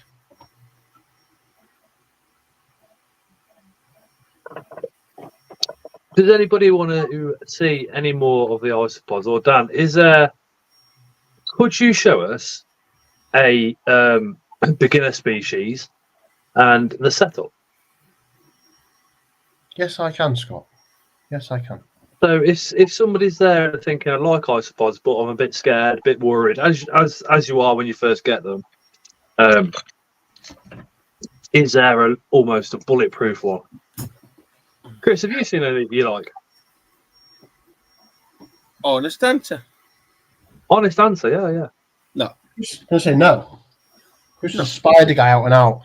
I was just about to go to check on him, but just before I do that, sorry, not check on him to show you, but honestly, Scott, with regards to the ice pods, I think tolerance comes down to it a lot, in the sense that it depends how often people are going to handle them or try and interact with them. Because if you're not interacting with them as much, then most of them are fine, to be honest with you. It depends how often you want to mess about with them and look at them. So as I said before, rubber duckies, for example, if you can restrict yourself to looking at them once or twice a week, they are at least in my opinion, quite easy to keep. There is definitely things that are a lot harder to keep. But if you are quite new, or you've got kids that want to look at them every day, you need to get stuff that don't care. So again, what do you reckon was the hardest thing to keep? I honestly don't have anything that's that hard to keep in my collection. I think the spikies, the proper spikies, which I don't have, are really hard because you have to be very, very careful how you hydrate them. I'm showing Ling, she's just keep her fed and watered, she's fine. Bulletproof species. But yeah, I think honestly, the spikies are quite hard. Also, the Morellias, just because of how they interact, how they act. I can't keep them how I keep the other ones with the vents. In fact, if anyone noticed the vents on the tops, I get them from Tom Exotic Empire as well. He does them very cheap, and you can just use a drill saw on the side of the plastic tubs and create. It's like Nicole mentioned about the organza, the mesh. So you can drill a hole or cut a hole out and then literally glue gun the mesh around it as an alternative. Tails Tarantulas Exotic says Bosks are so cheap these days. We have one in the shop for £100, and he's about 2 foot. It's honestly. What's the name of your exotic pet shop? And where are you based? I'm just thinking if anybody's watching and they're local, they could come in, pop in, and see what you got. But yeah, £100 for a 2 foot bosk. I think what a lot of people don't see as well is, as Tell will probably tell you, Norwich Reptile Company.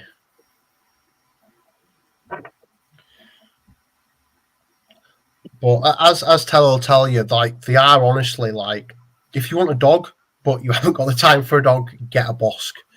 It's one of the best things you'll do. I'm not sure if it's still commonplace, and I really hope it's not, but there was those videos circulating many years ago how to tame them with some really bad ways, which I won't even repeat.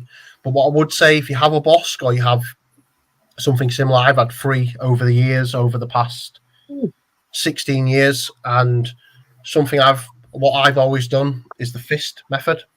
No, Chris, no. But put the fist in and slowly put it closer and closer to the monitor. You always want to try and live on a. Look at him smiling. He's like, oh, yes, please. He likes that idea. He likes that one. But keep it quite close.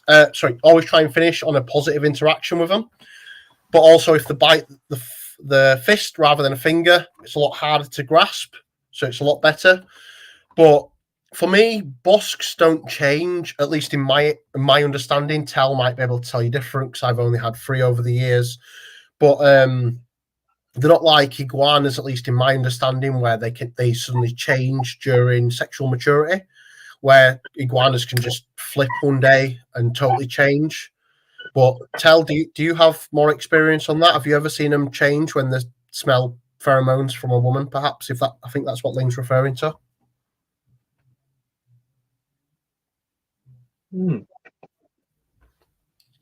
Interesting topic.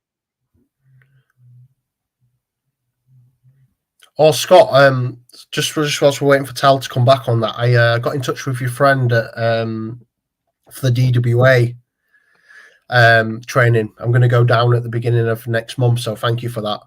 That's interesting. Yeah. You lucky bastard. Are you gonna go? You fancying it yourself? Let me just read this quick. Tel says, thanks, I've got videos of him on my YouTube. He's a sweetie, but always got to be on guard. And yes, closed fist method is better.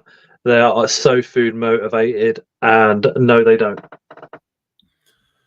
I wonder if I could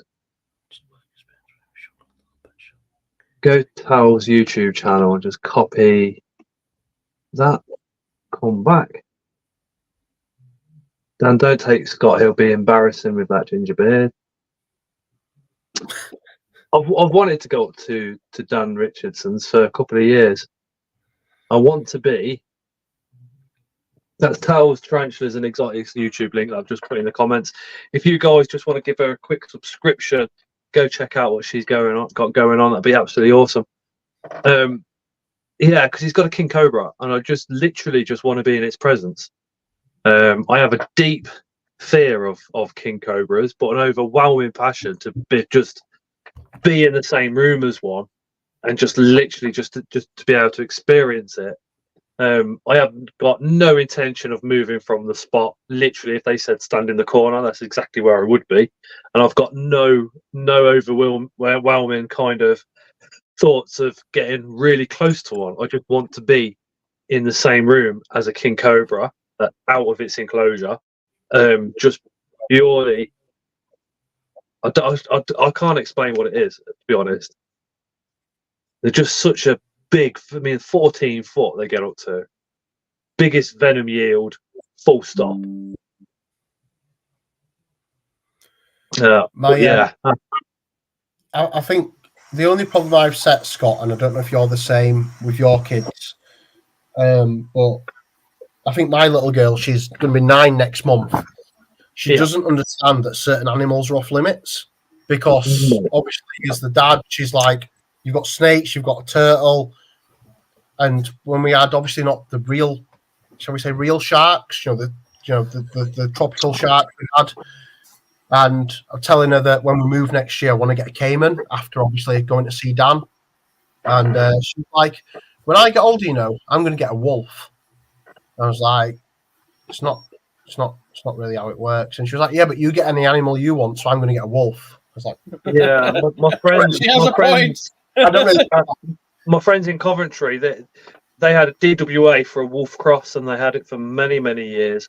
And it was the most beautiful animal I've ever seen in my life, and it was one of the most softest animals I've ever seen in my life.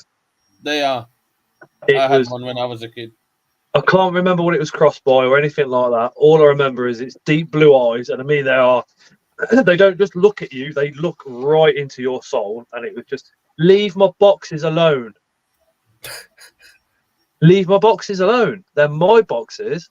Put your fingers away. They are my boxes. She needs boxes for more isopods, Scott. Stop it. She's fucking off with my boxes. I've got none for my spiders. Fuck your spiders. She needs fucking isopods. You shut the fuck up as well. No. Language, Scott. Yeah. Chris See ya. language, Scott. Yeah. Hey, ginger cunt. Don't talk to your missus like that. I've got no empty plastic boxes now. She just took I think I had 8 or 9 of them. Good, she could take a spider out and take another one. She's not been very well for just over a week, so I'll let her off. It's like that. You That just know with she's going to that. beat your ass up if you fucking say something. So shut the fuck up.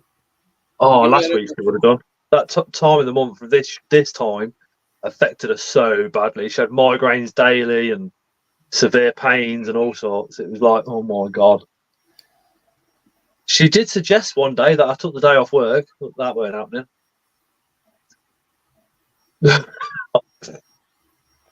was Why like, I not? can't do that. Why not? You should take a day off being supportive. I'm not Yeah. phoning in sick. It's not happening. Yeah, okay, to be fair, you strike me as that person that could I'd be in real bad pain yourself, and you would go to still. work. Yeah, best thing to do is go to work. Same, Chris is the same. If you're ill, go to work. You get rid of it quicker. I'm just not a pussy. Just go to work. Yeah. Do you know? Scott bitchy. Right, when it comes to my boxes, I am, yeah. What's wrong with that? Tony said they're isopod boxes. Don't. So, Dan, is there anything else you want us to show? Leave Tara alone. Don't be a bully. Chris, have you got anything? But what I would like to say is, Scott, just and in, everything. just in. I know you mentioned we're doing a Just Giving next week. I'd like to say. So go on, Scott. Do you want me to tell you what it's going to be? Yes, please. But I'd like to say, Chris, I'll give you £1 once Scott explains this. Obviously, great cause. I'll donate £1 for every Kit Kat you can eat on Sunday, and I want wrappers, and I'll bring a shitload. You better bring your wallet. I'm fucking trouble now. I'll bring 100. That's my limit. Up to 100, okay. Yeah, like seriously, do you reckon you could do 100 Kit Kats during the show? During Chris, the show, please, mate, because this cause is just fucking amazing. I don't want to say yeah, but I definitely can eat 50. That would Easy. be fucking incredible. I love how Ling's like, Dan, you're fucked. Mate, Ling has Chris's back like you won't believe, and she knows. Yeah. We'll get down to show an easy pod setup in just 1 minute. So before I go any further, if suicide triggers you, just turn off for the next couple of minutes and then come back in. And what I'll do is I'll just wait a couple of seconds just so those guys can disappear and come back in, because I know it's quite a serious and unnerving topic for some, and I really don't want to trigger anybody. Yeah. So next week, we're having Kevin Bigley on. Now, Bigley's wife's brother passed away through suicide, and what Kevin's doing, and a couple of his friends, they're doing the 3-peak challenge. So Ben Nevis, it's Skyfill, and my God, my mind's just gone. The one in Wales as well. In 24 hours, it's an incredible journey that they'll be doing in 24 hours. It's 450 miles just purely in the car, and they're raising money. There is a GoFundMe. It's at £1,000, and that's what he set it at. I think you guys watching, I think we can go far beyond that. And he's raising the money for suicide prevention. So next week we're doing a giveaway. Kevin's putting a £100 mystery box into it.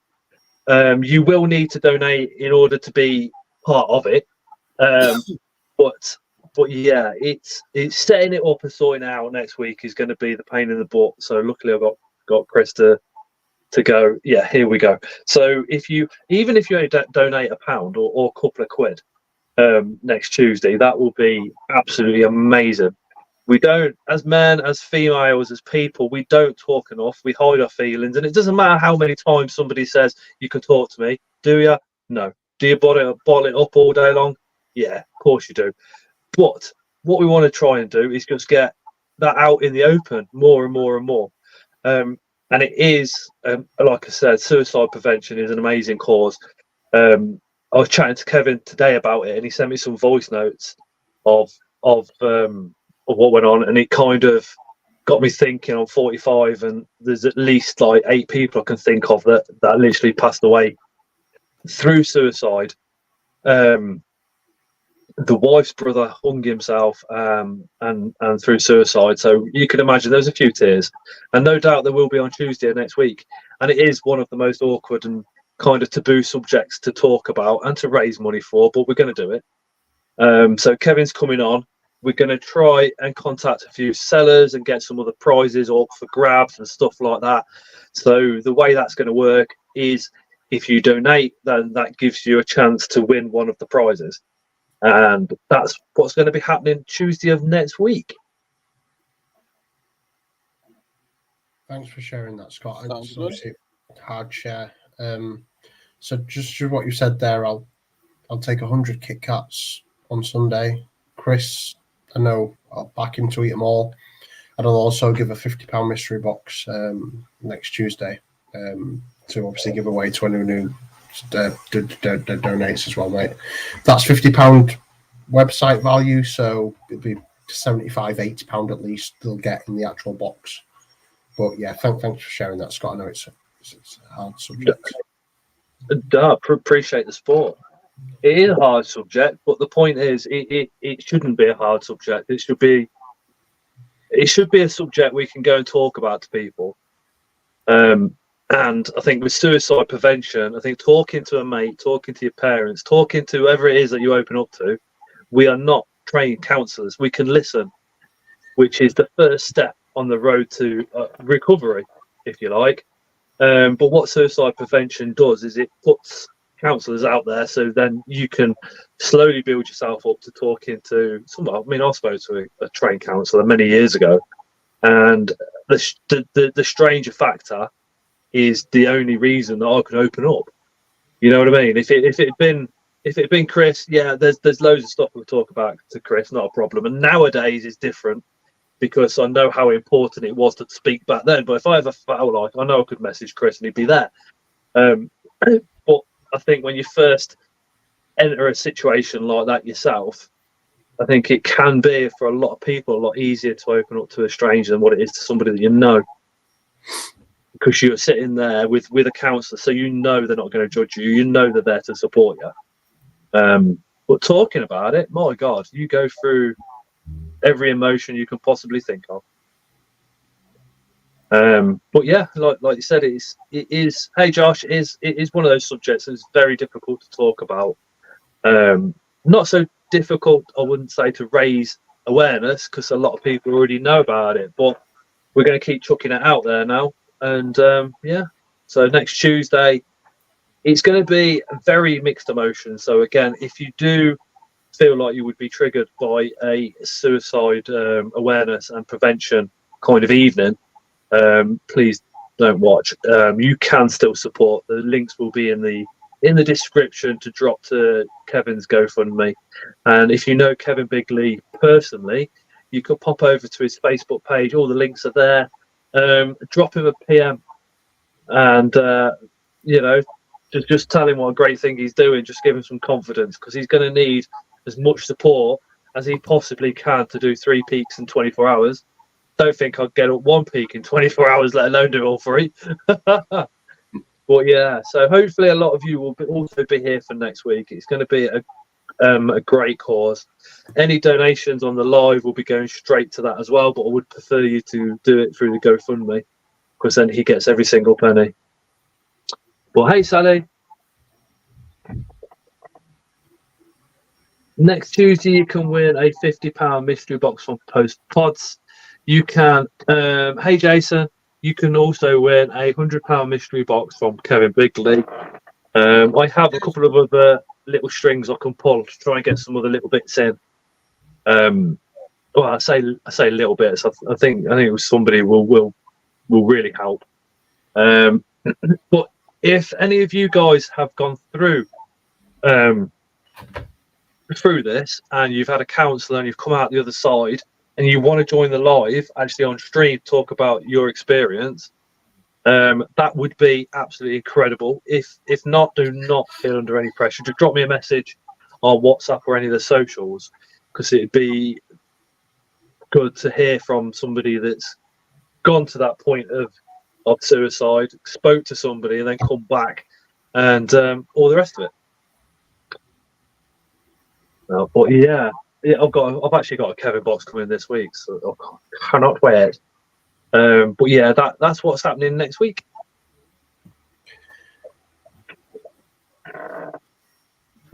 Anyway, I know it always lowers the tone, but still, we shall get back into the isopods.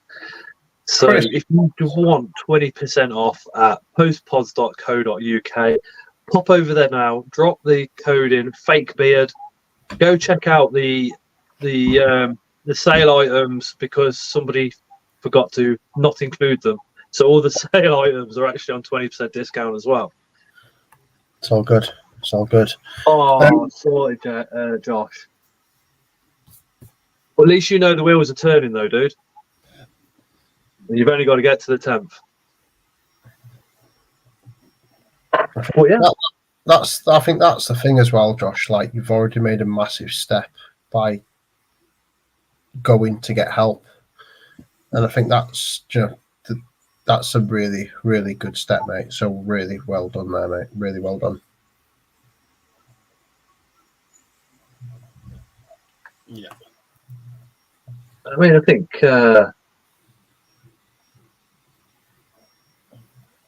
originally back, I mean, like I said, I always say I'm probably a bit older than majority, 45. When I was a kid, I remember being very naughty. ADHD was just, you're naughty. Autistic was either you're naughty or you're going to a special school, and that was their terminology, not mine. And I remember getting in all sorts of trouble because my world is completely different as a child to every other kid's. Do you know what I mean? And as an adult, my world is still very, very different to everybody else's.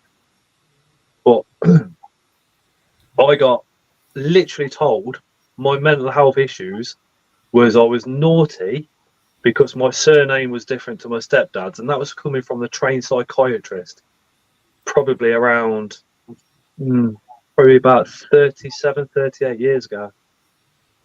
So, being a little bit older, it's so nice to see the transformation in mental health. Plus, my granddad, literally my hero, spoke about World War II once or twice in his lifetime.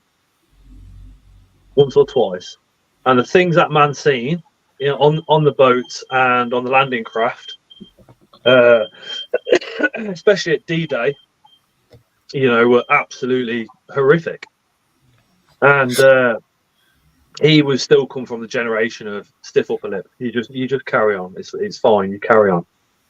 So to see how it's changed now, and have so much stuff out there to be able to go and get support from is absolutely amazing. It's just getting the courage up in yourself to go and ask for it. Just to say something, Michael, is that how you call the thing a finger now? I thought it's called something different. And how many times we told you not to stick your things in every single hole you see?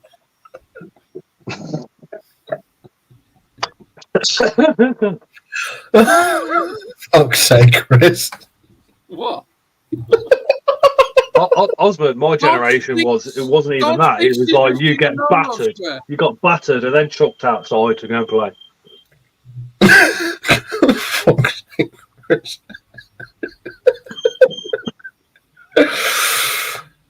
Fucking too rolling. Anyway, back to the arthropods. Can we see a beginner species that's on your website, please, Dan? We can, but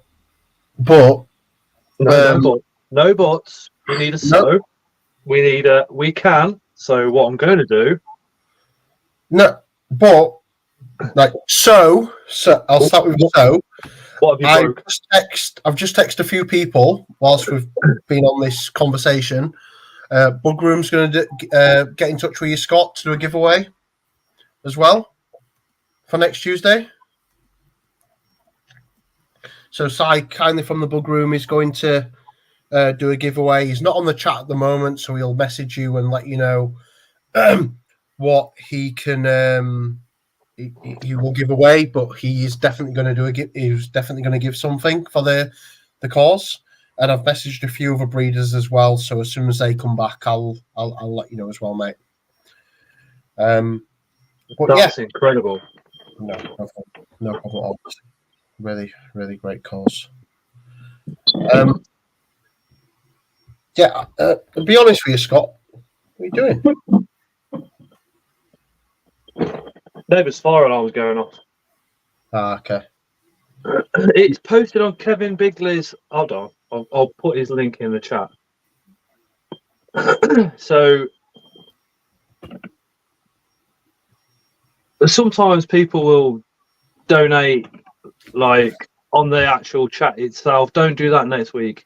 It has to go all on the GoFundMe. Because then if you send it to the channel, I get taxed in America 30% first. I was going to go away to show a setup because I was tasked to do it in a minute. But I will say really easily, really quickly, every species I've got on the website, I keep exactly the same. I'll be very honest with you, I keep exactly the same. Yes, I do miss a different amount. They do eat different amounts, but in terms of the soil and the composition of the setup, as I said earlier, I prefer Wicks topsoil to other brands. I found with other brands, especially like the Range and B&Q, you do get more worms with them. Obviously, naturally occurring, there's nothing you can do, but you don't typically with the Wicks stuff. What was the mystery box you're donating again, Dan? Sorry, I'm just writing it down so I don't forget. Sorry. It's £50 cost on the website, so they'll get at least I'll just say I'll just say they'll get £100 value. What's on the website, I'll give £100 of. They'll get what's worth £100 on the website. Basically, double value. Yeah, double value. Yeah, I think £50 on the website is like £75, but yeah, I'll promise they'll get at least £100 value off the website.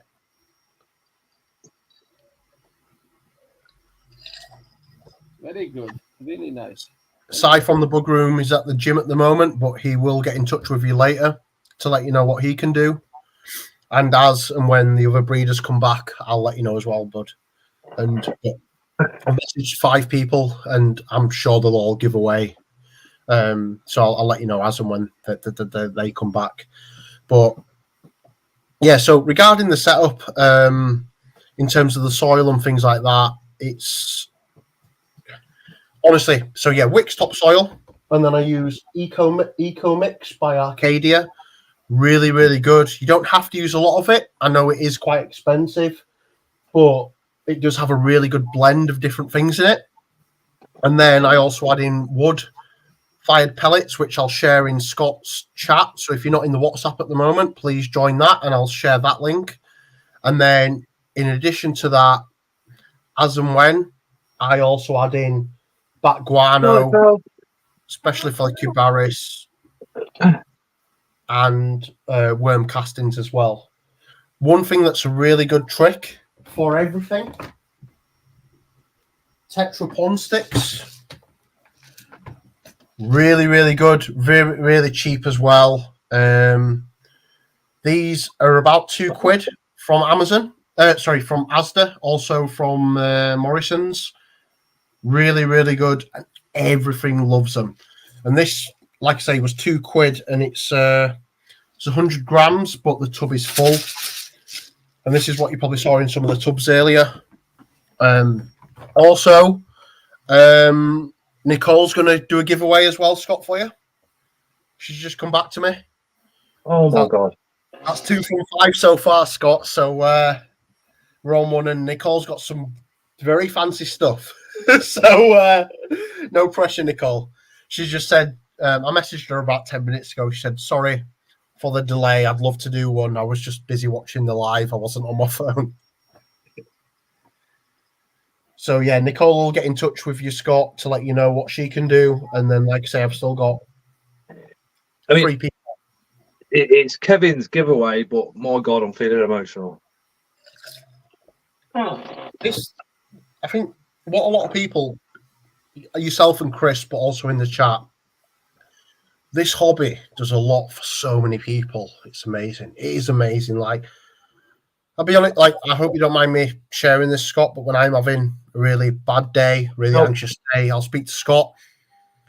And just by having someone like Scott that, I'll be honest, I don't know him as well. Well, I don't know him as well as most of my other friends, but having someone like that who's a even keel and non-biased, doesn't really understand the situation, so and doesn't have any influence or any benefit in the situation. By speaking to someone like that, you can get a really unbiased opinion, and something that you may feel is the worst thing in the world, just a problem shared. I know it sounds a cliche, but is a problem have. Like, I'll be honest, myself, I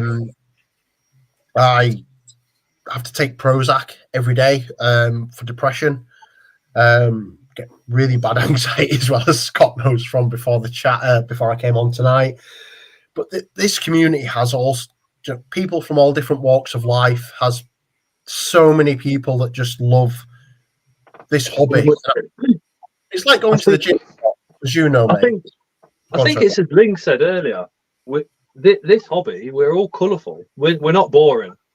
You know, you go to a football match, everyone's still wearing the same football t-shirt. Fucking boring as fuck. We are not boring.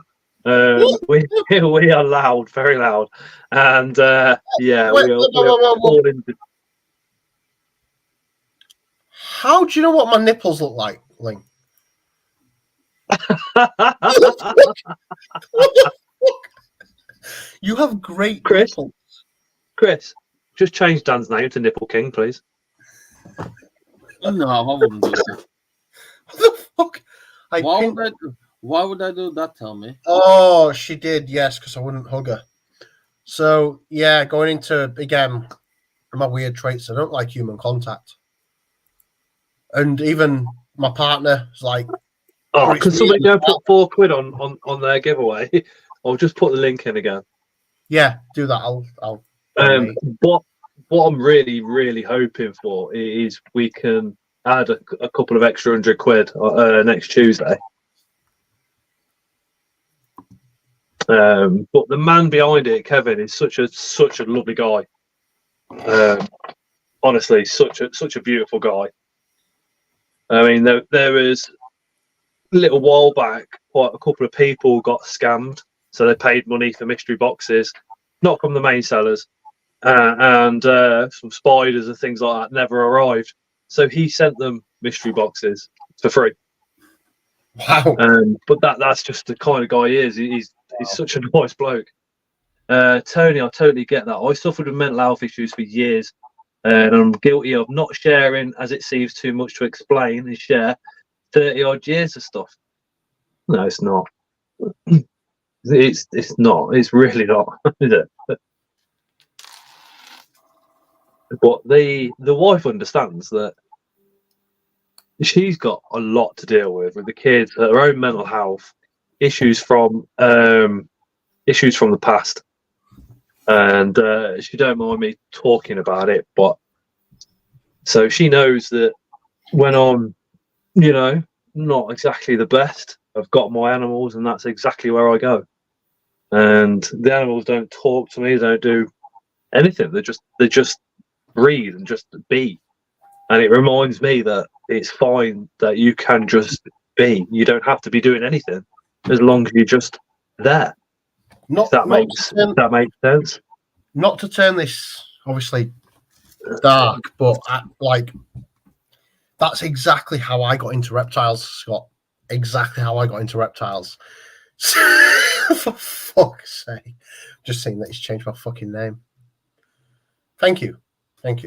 But yeah, so I won't go on this for too long because I appreciate it's not really positive. But my dad was not very nice, and when I used to I used to go to animals almost as an escapism.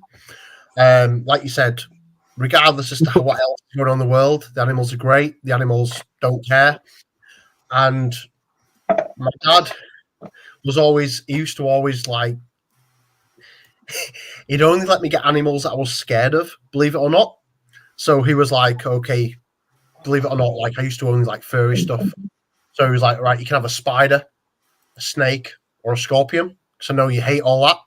So there you go. So that's how I really got into reptiles. I got the snake as in a big FU. I'll overcome this. I'll master it. I think still probably to this day why I got the Bosque monitor, why I got the berm, why I got the alligator snapping. It's like, get something that scares you a bit, learn it, get to know it. And I think that's it now. Even Claire, a lot of the time, she'll stay downstairs and I'll just go up into the room for an hour or two, go and sit with the pods, feed them, take pictures. Just it's such a great escapism. And Chris has learned how to change names now because Scott's names has changed as well. I think that's what he was pointing at. I think there's no. My dad was an absolute cunt. Just anything I did, I got battered for. Same, He took me football, and he was telling me to foul this guy while we're playing football, and so I did because it's your dad. What else? You got a stepdad, and then I got sent off, and then that was it. We never went to the football again. My nose was broke because I shut the car door too loud. Tara's history, and before anybody says anything, this will shock you. So be very prepared. If you don't mind me talking about it, she was kidnapped for 6 months by Layla's dad. He got 5 years. He was released after 4. He then got sent back to Bosnia. He came back here illegally, and she had her headphones in town last year and went into a shopping centre in Coventry City Centre, and he was in there. She didn't know, but he started screaming and shouting at her. So the security guards apprehended him, and then she had the bollocks to go over to the police and tell them that he's not even supposed to be in the country. So now they've scanned his face, and so if he gets to an airport, he don't get any further. He's now got to go back and serve the year of his last prison sentence, as well as doing is it a year, Tara, or 2?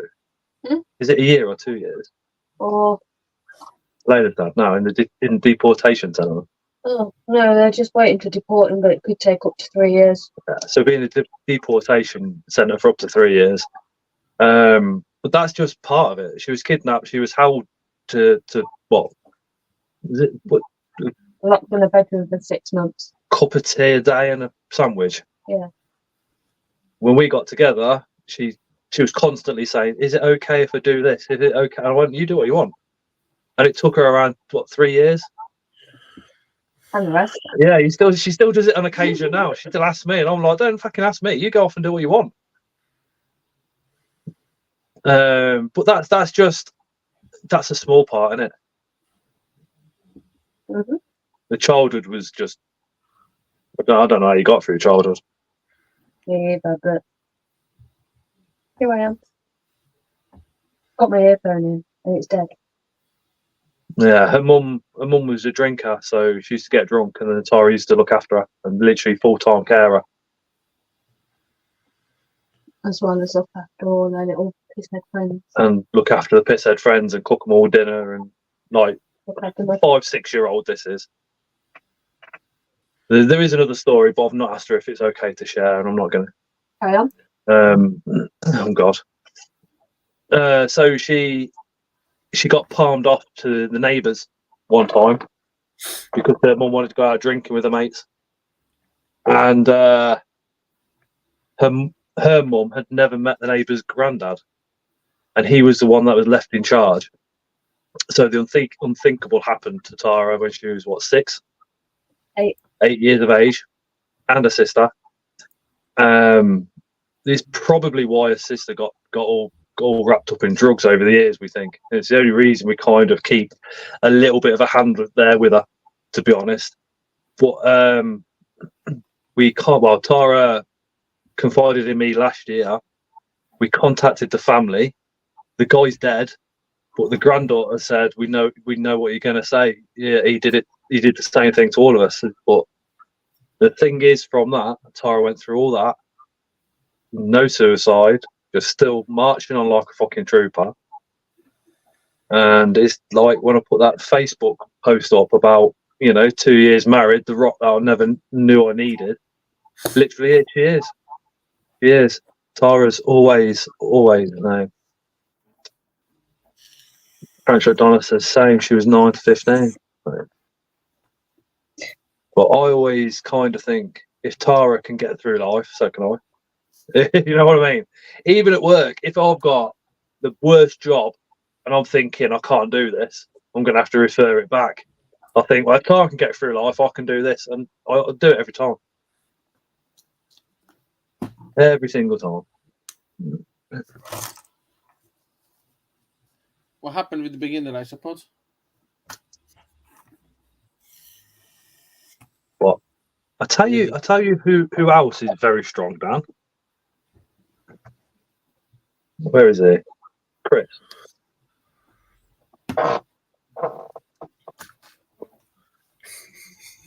I'm very, very, very proud of Chris and his journey. Let's put it that way. No, I love Chris very much. It's I'll be honest, when I first got to know him or first saw him on the chat and stuff, I thought intimidating. Like I didn't really know what to expect, but he's such a nice guy. Such a nice guy. I love Chris. I'm not a nice guy. You are. Pretend you're not, but you are fucking are. Monkey making. Far too nice. Too nice for his own good half the time. Chris, with the things that you've made, the 3D printed ones, do you have any other Pokemon apart from the Charizard? No, but I can mix them. What he needs is to jump off CFTN and have his own 3D printed stand at the shows. What do you say? What do you want? Something. A favourite Pokemon's an Eevee, if you can do that. Will be done. What a guy, look at that. Boom. It's Tuesday now. He's only got till Saturday, but fuck it, I'll do an Eevee. What a guy. It'd be done by tomorrow. Just Chris blows me away with his intelligence every fucking time. I'm not jealous of it at all. Scott, the minimum donation was 5, so I did it, and now it's 1,000. Oh, Amy.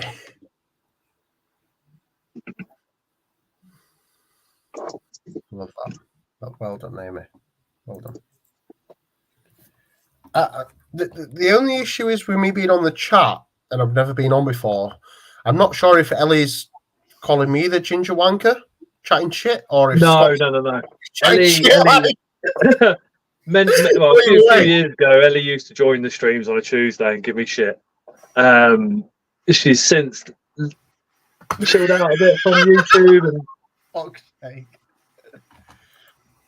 and also doesn't have any inverts anymore, but she's still part of the community. We all still love her. I came in for something, but I can't remember what it was. Says, don't forget to dislike the stream and leave some critical criticism in the comments.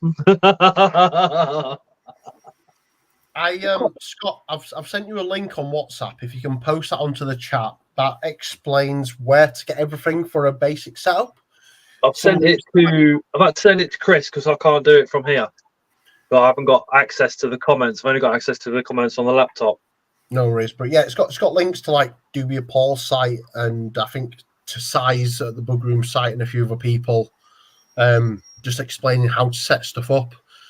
I'll be honest, if you've only got one ice pod, it does look a little bit expensive, but if you get a few, then it becomes very manageable. And I'm glad there's only one ginger wanker.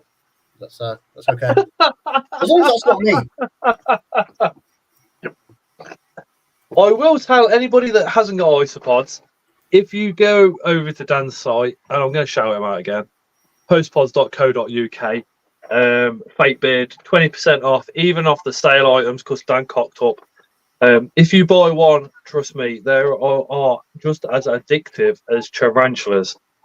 As the wife stood behind the camera, kind of nodding, aren't they, babe? How many boxes have you fucking got now? Like you need to count them in your head, like you don't already know. 38, 39, give or take. Ellie. Blame Scottsinverts. Yeah. Chris, have you got any Balfouri at the moment that you could? Slings or There's a bear shit in the woods. slings or adults or juvies? Yeah, slings. I'd really like a communal. If you can bring me a few as well, please.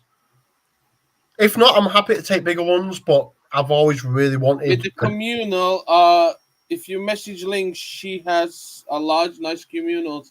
My slings are not ready. They just popped out, so they're going to be probably another month or two. But if you want decent sized juvies for decent price, message Link, because she does have them. I don't know what that flavour is. It's mine. It's the one That'll that be your was best the name option. of. Thanks, buddy. So, Ling, you're coming to the show as well, then now you're coming to Scotland. She always was.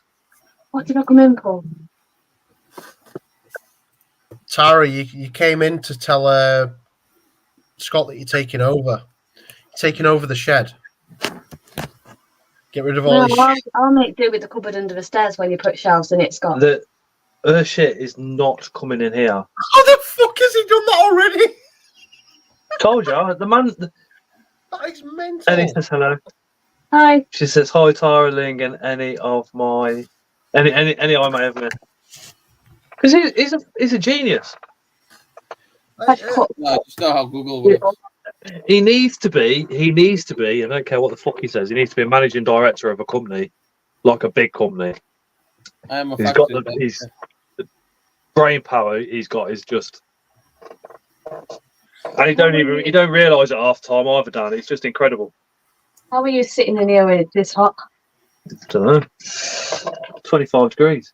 2 hours. Fuck off. Yeah, it's 10:20. Sorry, Ling, if this sounds stupid, but a Versailles Communal 2. I thought it was only Balfouris that were, but I've got limited spider knowledge, I'll be honest with you. No. Verses, Dan, are arboreal spiders, and they're absolutely stunning. Mine's out, actually. Who's got the biggest actual spider? Don't show something different. Scott and Chris. Who's got the biggest spider out of you two? I've got Blondie and Apophysis, and so's Chris. Yeah. They're. Well, my big stemmy died. So my next biggest one is what's it called? Shit. Can't remember the name now. It looks like LP, but it's not LP. It's the pink one. Pink. Officers. No. Pink toe. No. Sturmeye. No. Hold on. Actually, we'll have to fucking have a look now. Have you guys got any spiders out at the moment? Like big ones that you can show us? Unfortunately, I can't because my ones all are out there, locked up. So for me, it would be a B. Hey, we don't want to see your tits, but Scott's gonna show you a spider. I would love to show something, but unfortunately, like I say, I don't think it's gonna be possible.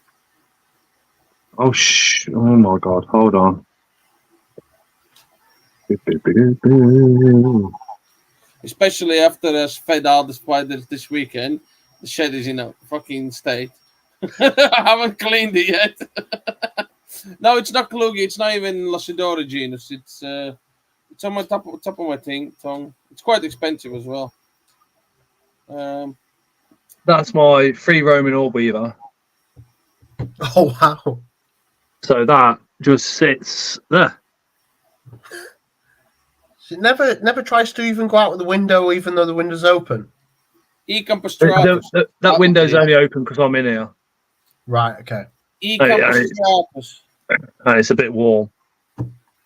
So no, she's created her webbing is all the way around here, and she just sits on it, and I feed her. For water, I'll put a TikTok up and a short on YouTube to show you how I feed her water, but I'll use a syringe Oh wow. for water. No, the biggest one I have is Ecam Pastratus because she's fucking like that. Gorgeous spider. Obviously, second biggest I would say is my other Sturmy because she's not full adult yet. No, I do really like tarantulas. It's the only thing for me is space. So as you guys may have seen, I've got obviously the ice pods and racking. You can obviously keep them together. I don't want to breed the Balfouri, but I just really like when I've seen the communal setups how much the web and how much activity there is. So Yes. that's why I really want a Balfouri communal, to be honest with you. I completely agree with you. They're the gorgeous spider, the best spiders out there. Have you got any pairings you're doing this week, Chris? Do you do pairings every week? Yeah. I have Balfouris, Pokies,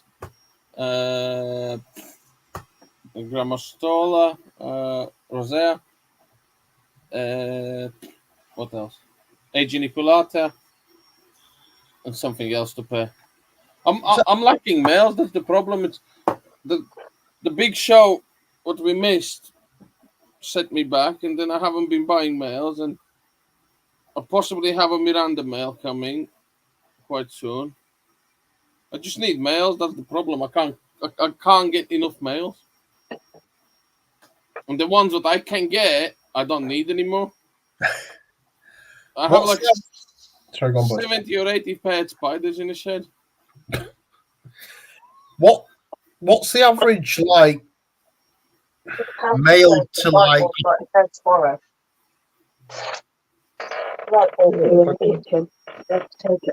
What's the average ratio between the males and females? Oh, sorry, yeah, I was just waiting for. I'm not sure what Tara was saying. I was going to say, how many males do you have to usually, on average, give to get a female gravid? I guess Could be one.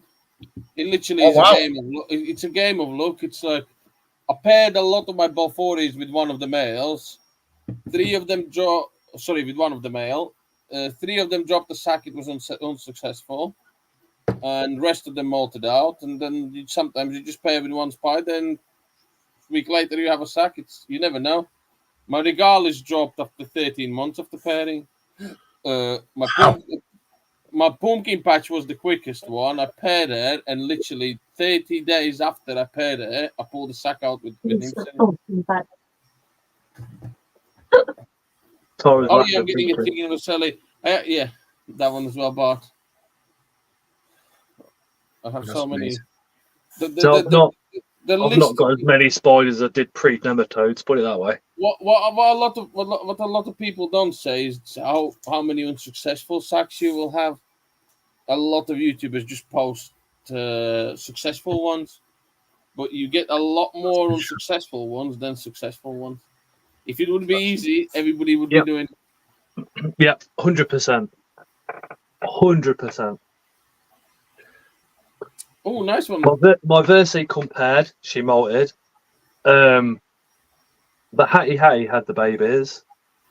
The Pulchra, she molted, so she's had another male 2 months ago, and she don't even look like she's putting any size on. Oh.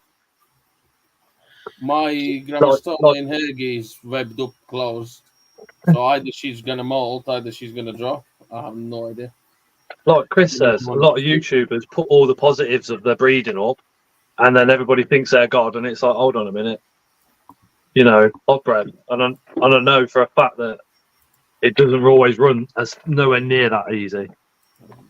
But if you've got one male and you compare one, let's say if you've got a versicolor, mature male, and you've got 10 females, if you video one and then pair all 10 and only one has an egg sac, it looks successful on YouTube. But what people don't say is I actually paired 10 of this species to get this one egg sac. And again, this may sound a bit silly. I'm sorry, because I don't know a lot about spiders, tarantulas, but do you find usually if it's a successful pairing, most times you do actually get a sling, an egg sac? Hot bacteria pulchripes, she's had 2 males, and she's paired several times with both males, and still not gravid. Oh, there we go then. Yeah. It's Durensis M2 paired her. She had the sac, and I was like, yes, well excited. And then then the actual whole egg sac was completely dud. What else have we paired? Paired the blue-legged baboon, the Oimera, and she burrowed as you'd expect, and still no sac. So. No, but now the pandas have had babies. The Panda Kings are babies. Yeah. Oh my god.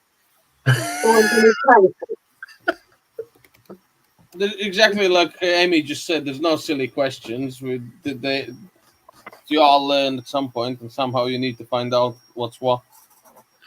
I mean, and that's the only way how to do that is by asking questions. The first tarantula I ever got was a Mexican red rump. Claire remembering. And the most disheartening thing ever as only having one tarantula was when he hooked out. I was just like, it's impeding doom now. And he stopped eating, obviously. Always drumming around, hoping for a female. That was awful because I loved him. And when he hooked out, I was like, shit. My first ever was GBB, and he hooked out. And as soon as he did, I found an adult female, and they're both there, and I was like, you're pairing. Unfortunately, it was not successful. I did not manage to continue its legacy. GBBs are my nemesis. I've had 3 sacks from them, and all 3 were unsuccessful. Chris, could you do me a favor? Scott sent you a link, I think, for like the beginner isopod setup. Could you post it on the chat, please? Yes. Should I get a drink up at 2 seconds, bud? 2 seconds. Scott sent it to me. Yeah, he said on WhatsApp. Yeah, I found it already. It'll be on the screen within seconds.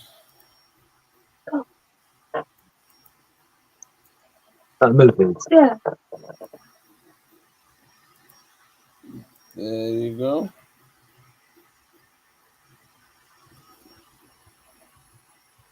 Karen, when a male hooks out, he often has hooks on its front legs, which he uses to lift the female up, and obviously embody on his pedipalps.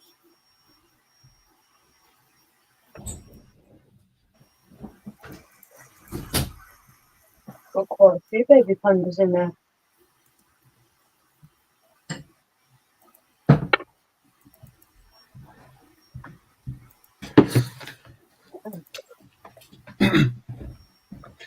So yeah, Chris, send me your address. I'll send you some of them the snowflakes. Yeah, we'll sort it out. Yeah, good man. Karen, Bring them on Sunday, yeah. Actually, yeah. Karen, if you look on this male, this is a mature male, and if you can see, it's hooked out there. He has hooks on his front legs, and you can just about see him bowly on the pedipalps. That's what I mean when it's hooked out. It's its ultimate molt. That means that male is never going to molt again, and his only purpose in life is to replicate. And get eaten. Yeah. I have found that if the females eat the males, they get more success. Yep. We spoke about this before, haven't we? Yeah, it's nutrients in it. Nutriments. If there's 2 in the wild, there might be 1 female and another female in close proximity. So in order for your baby to succeed, you kill the male so he can't pair with another spider and have 2 egg sacs competing for food. Interesting. Exactly. Can I get that rinsed and some water in it? Get that rinsed and some water in it. I did it wrong. Mark, honestly, it depends on the size of your tub, but if you're dealing with a free, like a lot of people, then I would just put them in a bigger tub. Whereas if you are dealing with like a 7, 11 or bigger tub, what I do is I make as silly as it sounds, I make like a line on the tub as with a marker as to how much substrate you're taking out. Take that substrate out, and then what I actually do is, this may sound a little bit silly, but I use a cat tray tub. I put the substrate on that I'm going to bin, and I sift through it with actually a back scratcher, which I'll show you as well. And obviously, if there's any pods, put them back in, but I usually do a little bit at a time instead of doing a full refresh, because I find when I do a full refresh and put them into a wholly new tub, it takes a very long time because there's a lot of small pods in, and obviously you don't want to lose them. But yeah, cat litter tray, that's what I'd use.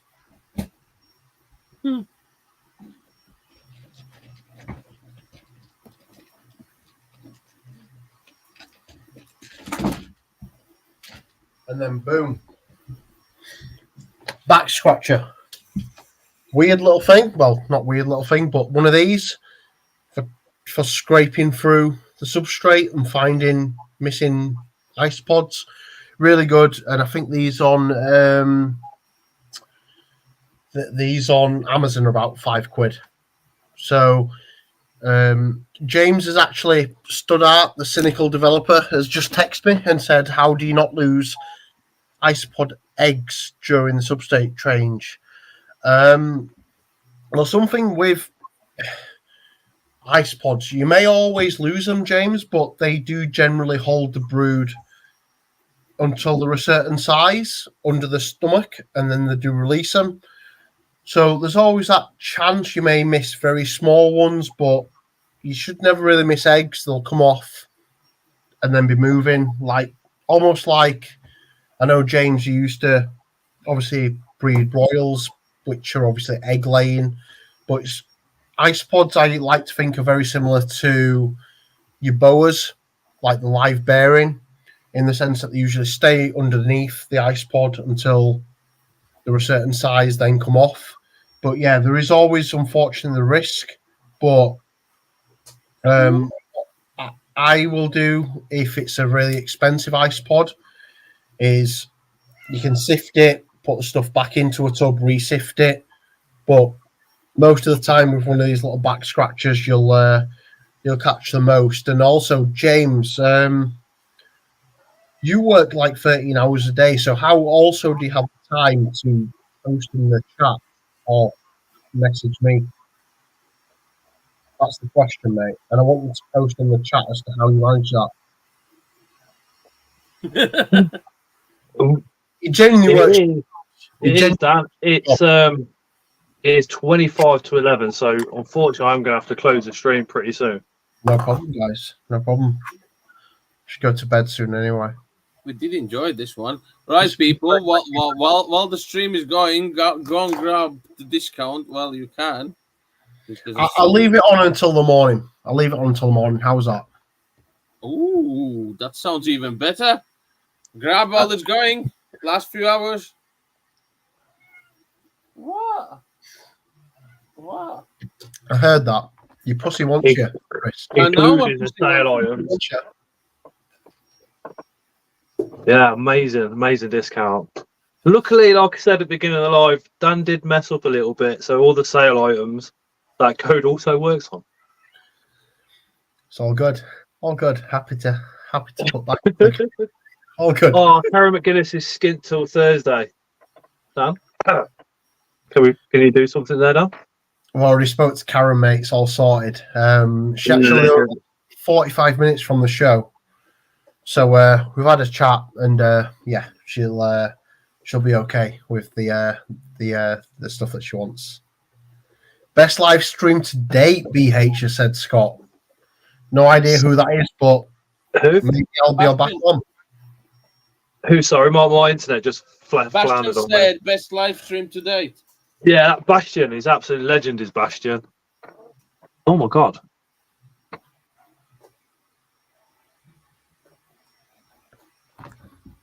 Panda Kings.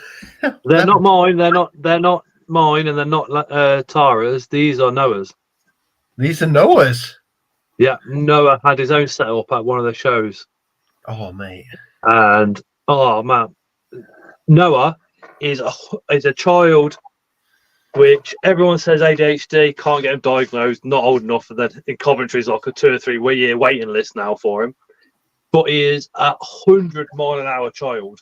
And I mean, I come home from work, he runs at me, jumps, says, "Love you, Dad," hugs me, runs off, turns around, runs back at me, jumps and cuddles me, and then he'll do it again. He doesn't stop. He's like that all day, just runs here, there, everywhere.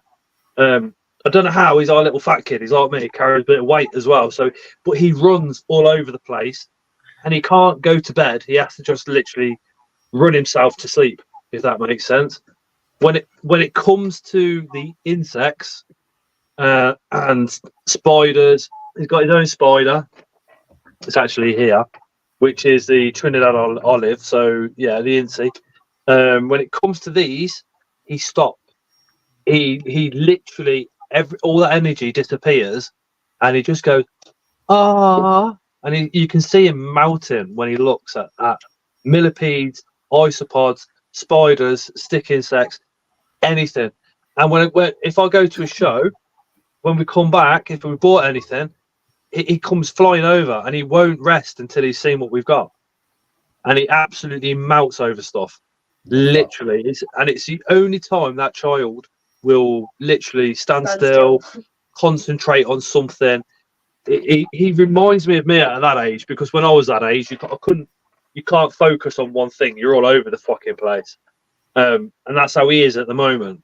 But when it comes to the spiders and the insects and the isopods, millipedes, etc., oh my word, he is, yeah, he just switches off from everything. He's just all on that insect.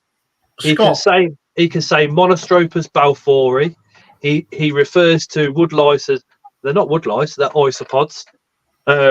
He can speak quite a couple of the Latin names as well. Fucking amazing. Night, Donna. Night, Donna. Scott, just quickly, mate, what's his favourite colour? Babe? Yeah. What do you reckon Noah's favourite colour is?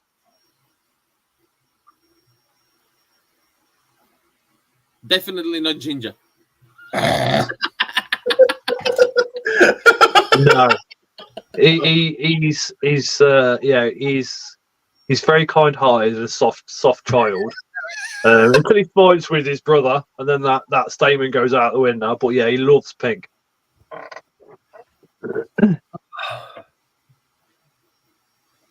Right, I'll have a think. I'm sure I'll have something close to pink.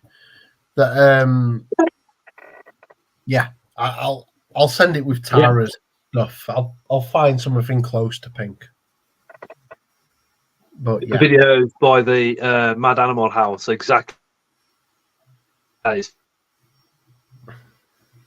Question: can you crossbreed isopods? Can people put an order in with the discount code and pick up at the show on Sunday? Yeah, that's totally fine. Yeah, just email me after you order, and yeah, that's more than fine. Can you pair different species of isopods together or no? I'll be honest, I don't know, because I see a lot of people that have done it with different results. I don't so much think you can do different species, but I think different morphs you can. But when they're very small, the problem with isopods is I think they retain sperm and certain things. So once they reach adulthood, the chances are they'll give off other things. But so I have seen and I have spoke to people who have got certain projects where they've mixed stuff, but I can't really. God's Meister.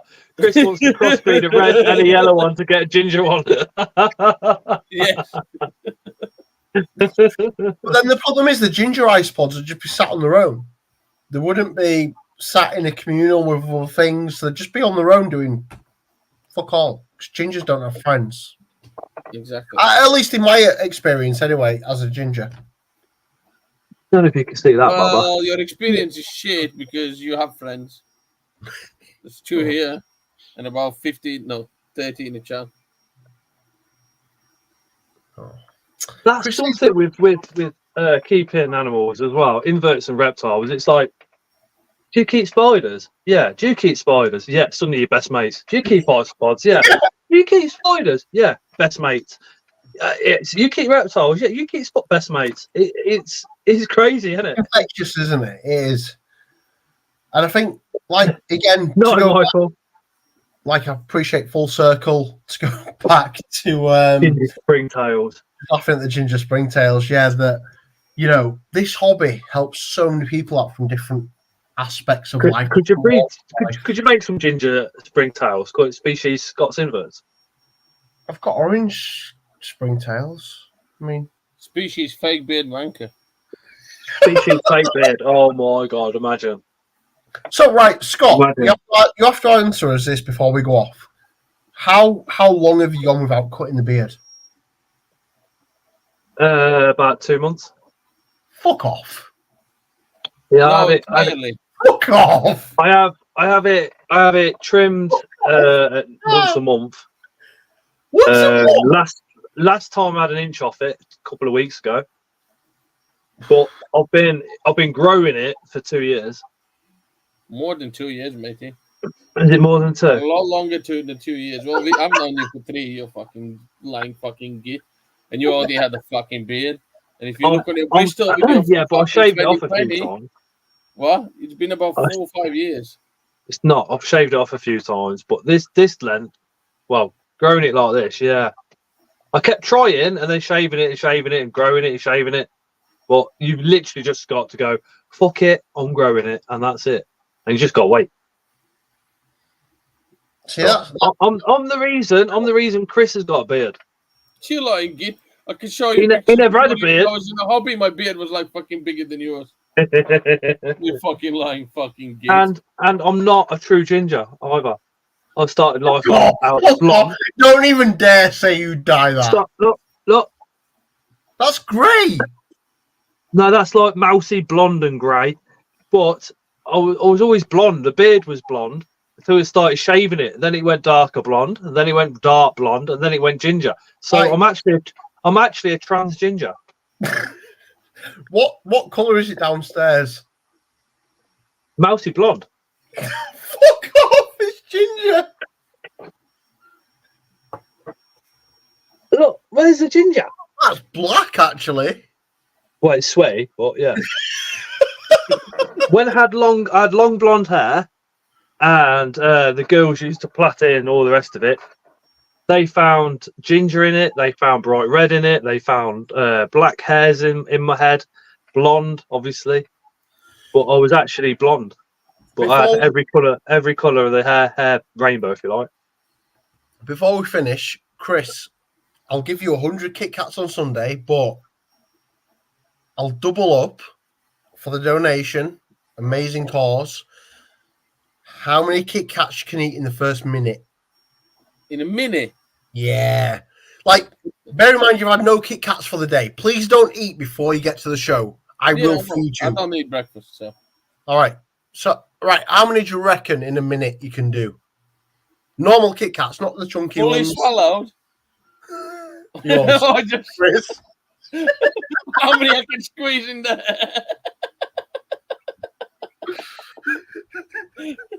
I don't know. We'll have to see. Can't Ling, believe if you're still in the chat, how many can Chris eat in the first minute? 85 Bastion says 80 fucking spews. he spews them out. I want to see I'm what not Ling spreading up with his following. Ling seems to know you very well. She Very does. well. Ling knows a couple of us extremely well. Too well. Oh, also, Chris, I'll just ask whilst we're on. Are you and Jezza and a few of us going out for a drink or something before? On Saturday. Jez is completely somewhere else. I don't know. Nothing's been agreed. Nothing's been talked to. But I'm pretty sure all of us will agree to go out. Okay, cool. So, Well, yeah, we if should you be do- there for about 6 o'clock. So if you guys are free, let us know. And Yeah, we should be there around what time are we leaving? 11. We've got. 5 hours, around 5. I like to do a bit of sport because it's what will get me off the ground. The Mad Animal House, she's on 10 subscribers. So I'm just going to drop the link in. She's got a few shorts out. So if you could just give her a follow, that would be absolutely amazing. Like I said, people did that for me when I first started out. Chris, do you reckon you could swallow a whole finger in one go? A half finger? Yeah. Yeah, well, Kit Kat finger. Kit Kat finger, just to be clear. OC's trying Oh, to yeah. sit there. Yeah. I thought we were still talking about Michael's finger. About the time you did then. All right, everyone. Good night. Yeah, yeah. So thank you guys so much Dan, stay for on. being here this evening. Dan, absolute fucking legend. And for everybody that kind of grinned and bared the suicide stuff, appreciate you kind of just sitting and listening. And if you guys could all come along next week, we want to take Kevin Bigley's fucking level, whole new fucking level. Want to try and get him an extra couple of £100 at least. We've already got donations, as you've heard tonight. I've got a couple of the people to message and try and get something from. Maybe I could put Chris on the spot for a 3D printed something. I don't know. But we should try and pull a few strings and see what happens.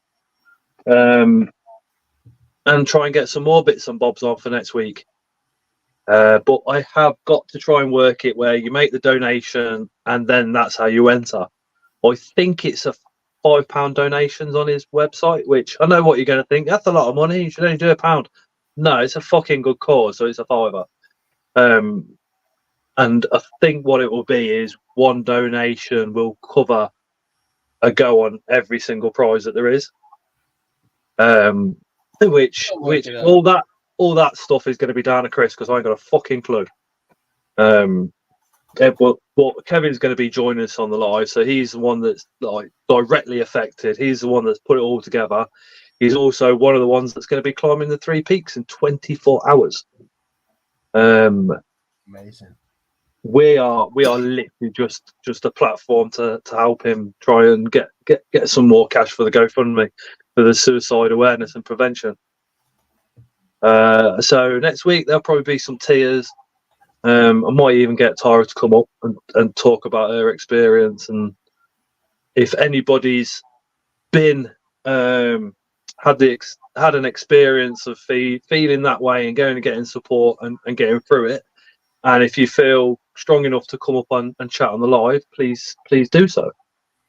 But yeah, it won't all be doom and gloom. We have Chris there to pick us up every other minute, so it will be a good one. Ben Nevis is 4,413 bear in feet. mind what is he going to be swear from the word go? Yeah, swear an adult conversation from the word go. So another big thing in next week is no under 18s. If you feel that is something that's going to trigger some horrible stuff in you, then please don't join. Or you can do what Donna's just said. drop me a message with your story, and I can read it out, and I don't even have to say your name. I can just literally tell your story without putting a name to you if you don't want that name put in there. Something completely different, but I was chatting to Kevin, and he asked me if I'd mention it a few times, and I said, "Look, fuck that. We'll just do it live and see where it goes." Maybe I'll chat to Chris. What time does your daughter go to bed, Chris? Which one? Sorry? Which one? Both of them? The youngest one probably going to be asleep around 8:30. Eldest one's probably awake still now. She pretends that she's sleeping, but she's in a bed from 9, but So Layla, probably not fucking sleeping. Layla's obviously awake, but if we hit, I don't know how the fuck though, Chris. If we get £500 raised, how about both of us have our makeups done by the daughters? Yes. Carry on, I don't fucking care. Yeah, we'll have a bit of a laugh with it as well. So if you guys manage to get 500 quid together on the night, I'll get Layla in here to do some girly makeup. We did it a long time ago, so we're going to do it again. We can do it on the next week's stream. So week after on the stream, we can just get them in. And, yeah. No, we'll do it next week. Scott, wait. Is this £500 excluding the Kit Kat donations? Yes. Yes. Okay, so I'll donate. Yeah. I'll donate that to make it clear. Yes. Because that could be an easy £100 there. Oh, nice one. Please don't message me tonight about donations. Message me tomorrow. Spar Spiders voucher maybe, said Osman. Osman, man, that'd be fucking incredible. Don't let the beard, Tony. That's nothing fancy. We'll go makeup. We'll go makeup. Because that way the kids get a bit of a laugh out of it as well. Exactly. Right, everyone. Good night. Thank you very much. I'll see you all on Friday. Yeah, no worries. Cheers, Dan. Thank you very much for joining. Appreciate it. The next one. Yeah, Friday before we disappear, it's Chris's Zoo on Wheels live with Ling on Friday. Chris does a lot of pairings. So on a Friday night, you can see all types of different spiders getting their jiggy on, along with some commentary by me, Chris, and Ling, and a lot. And I can't stress this enough. A lot of swearing and a lot of fucking piss taking happens on a Friday. It is pairing, but it's so chilled out and such a good laugh to finish like the week off and get you ready for the weekend. So 8 o'clock on Friday. Chris, can you just put your channel link into the comments before we disappear? Yeah. I'm getting there. Completely different live to what it is on a Tuesday. We have a fucking right laugh. I don't host, so I feel like I can do what I want, and fuck me, do we? But yeah, pop along on Friday. That's from 8 p.m. onwards. Something always goes wrong, and it's always fucking hilarious. Chris always fucks something up, or somebody does something. Onlyfans.com. Chris is on wheels. See, this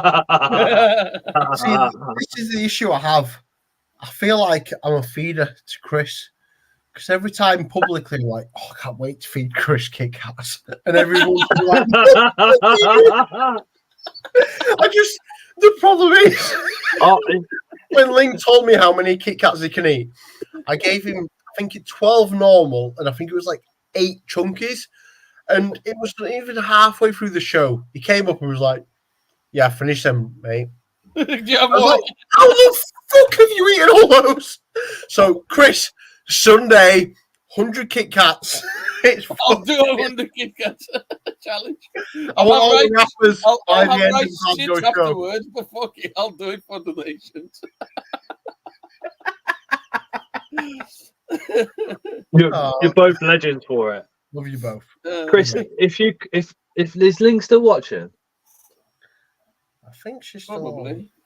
If you're still watching, if you could film it so we can play it on the Tuesday, like the first minute or something, that would be. Yeah, but I have all day to fucking eat them. He didn't mean fucking in fucking. But he did say, however many you can eat in the first minute, it'll double the money. So if you can get 50 down in a minute, that's another 100 quid. Chris, serious question. How many fingers have you had you in? Have you had in you in 1 minute? I have no idea. I've never. He can.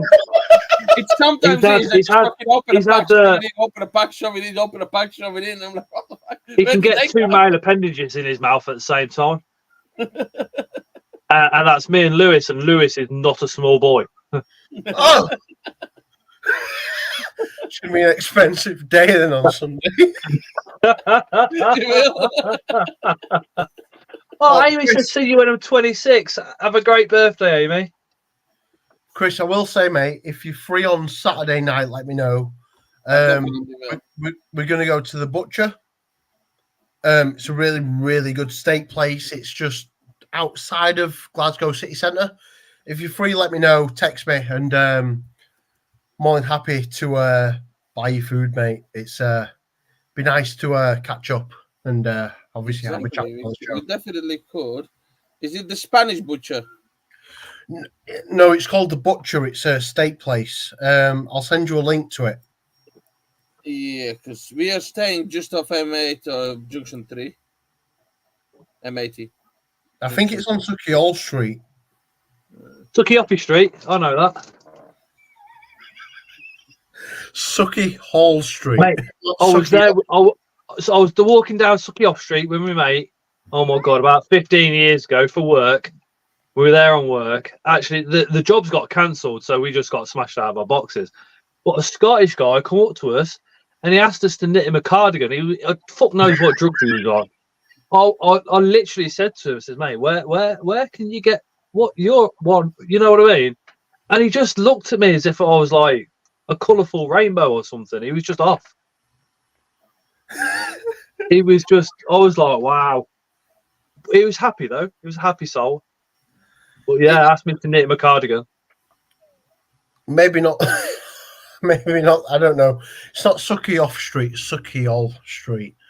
But Chris, yeah, if you're free, mate, we're gonna go for steak there on Saturday night. So if you're free, let us know. And yeah, definitely. I'll buy you a steak, mate. It's fucking great. Send me the place name and we'll go from there. I'll see how far it is, and obviously, definitely. Are you staying in the city centre? I don't know. I know where we're staying. It's Rad from CFTN organises hotels and that for him, doesn't he? No, Tim did it. Oh, you got Airbnb, haven't you? No, that changed.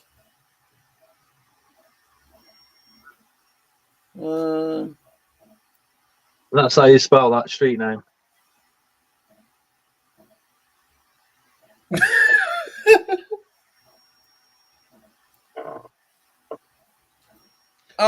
Yeah, we'll talk about it later. Anyway, thank you very much, everyone. It's G3 anyway, Chris. Sorry? The postcode is G3 7UD. G37UD. The only problem, Dan, is Chris comes with Ling. I'll pay for Ling too. It's fine. No, you don't need to pay. G37 UD. Umbrella Delta. Yeah, got it. We're staying about half an hour from the. Is it half an hour walk? No, drive. That's not a problem. Why is it half an hour? It's only a few miles. You might have to go around the ring road. No, there's a road works at the moment, so there's about 5 roads closed. Probably we can go somewhere else, bud, if you want. But me, no. That sounds fine. Half an hour is nothing. All right, I'll book it tonight. I'll book it tomorrow, and I'll send you the link. Yeah, we'll sort it. It's a All butcher shop. Yeah, we're staying on outskirts of Glasgow, up north actually. Even more. Anyway, while they're chatting shit, we'll say good night. Thank you again for everybody that's come along this evening. Thank you, Dan. Thank you to everybody that's gone to Post Pods and ripped Dan off with the sale items with the 20% discount on top of those. But we appreciate it, man. But take care, everybody. Good night. Night, everyone. And Dan, Yeah. hold on.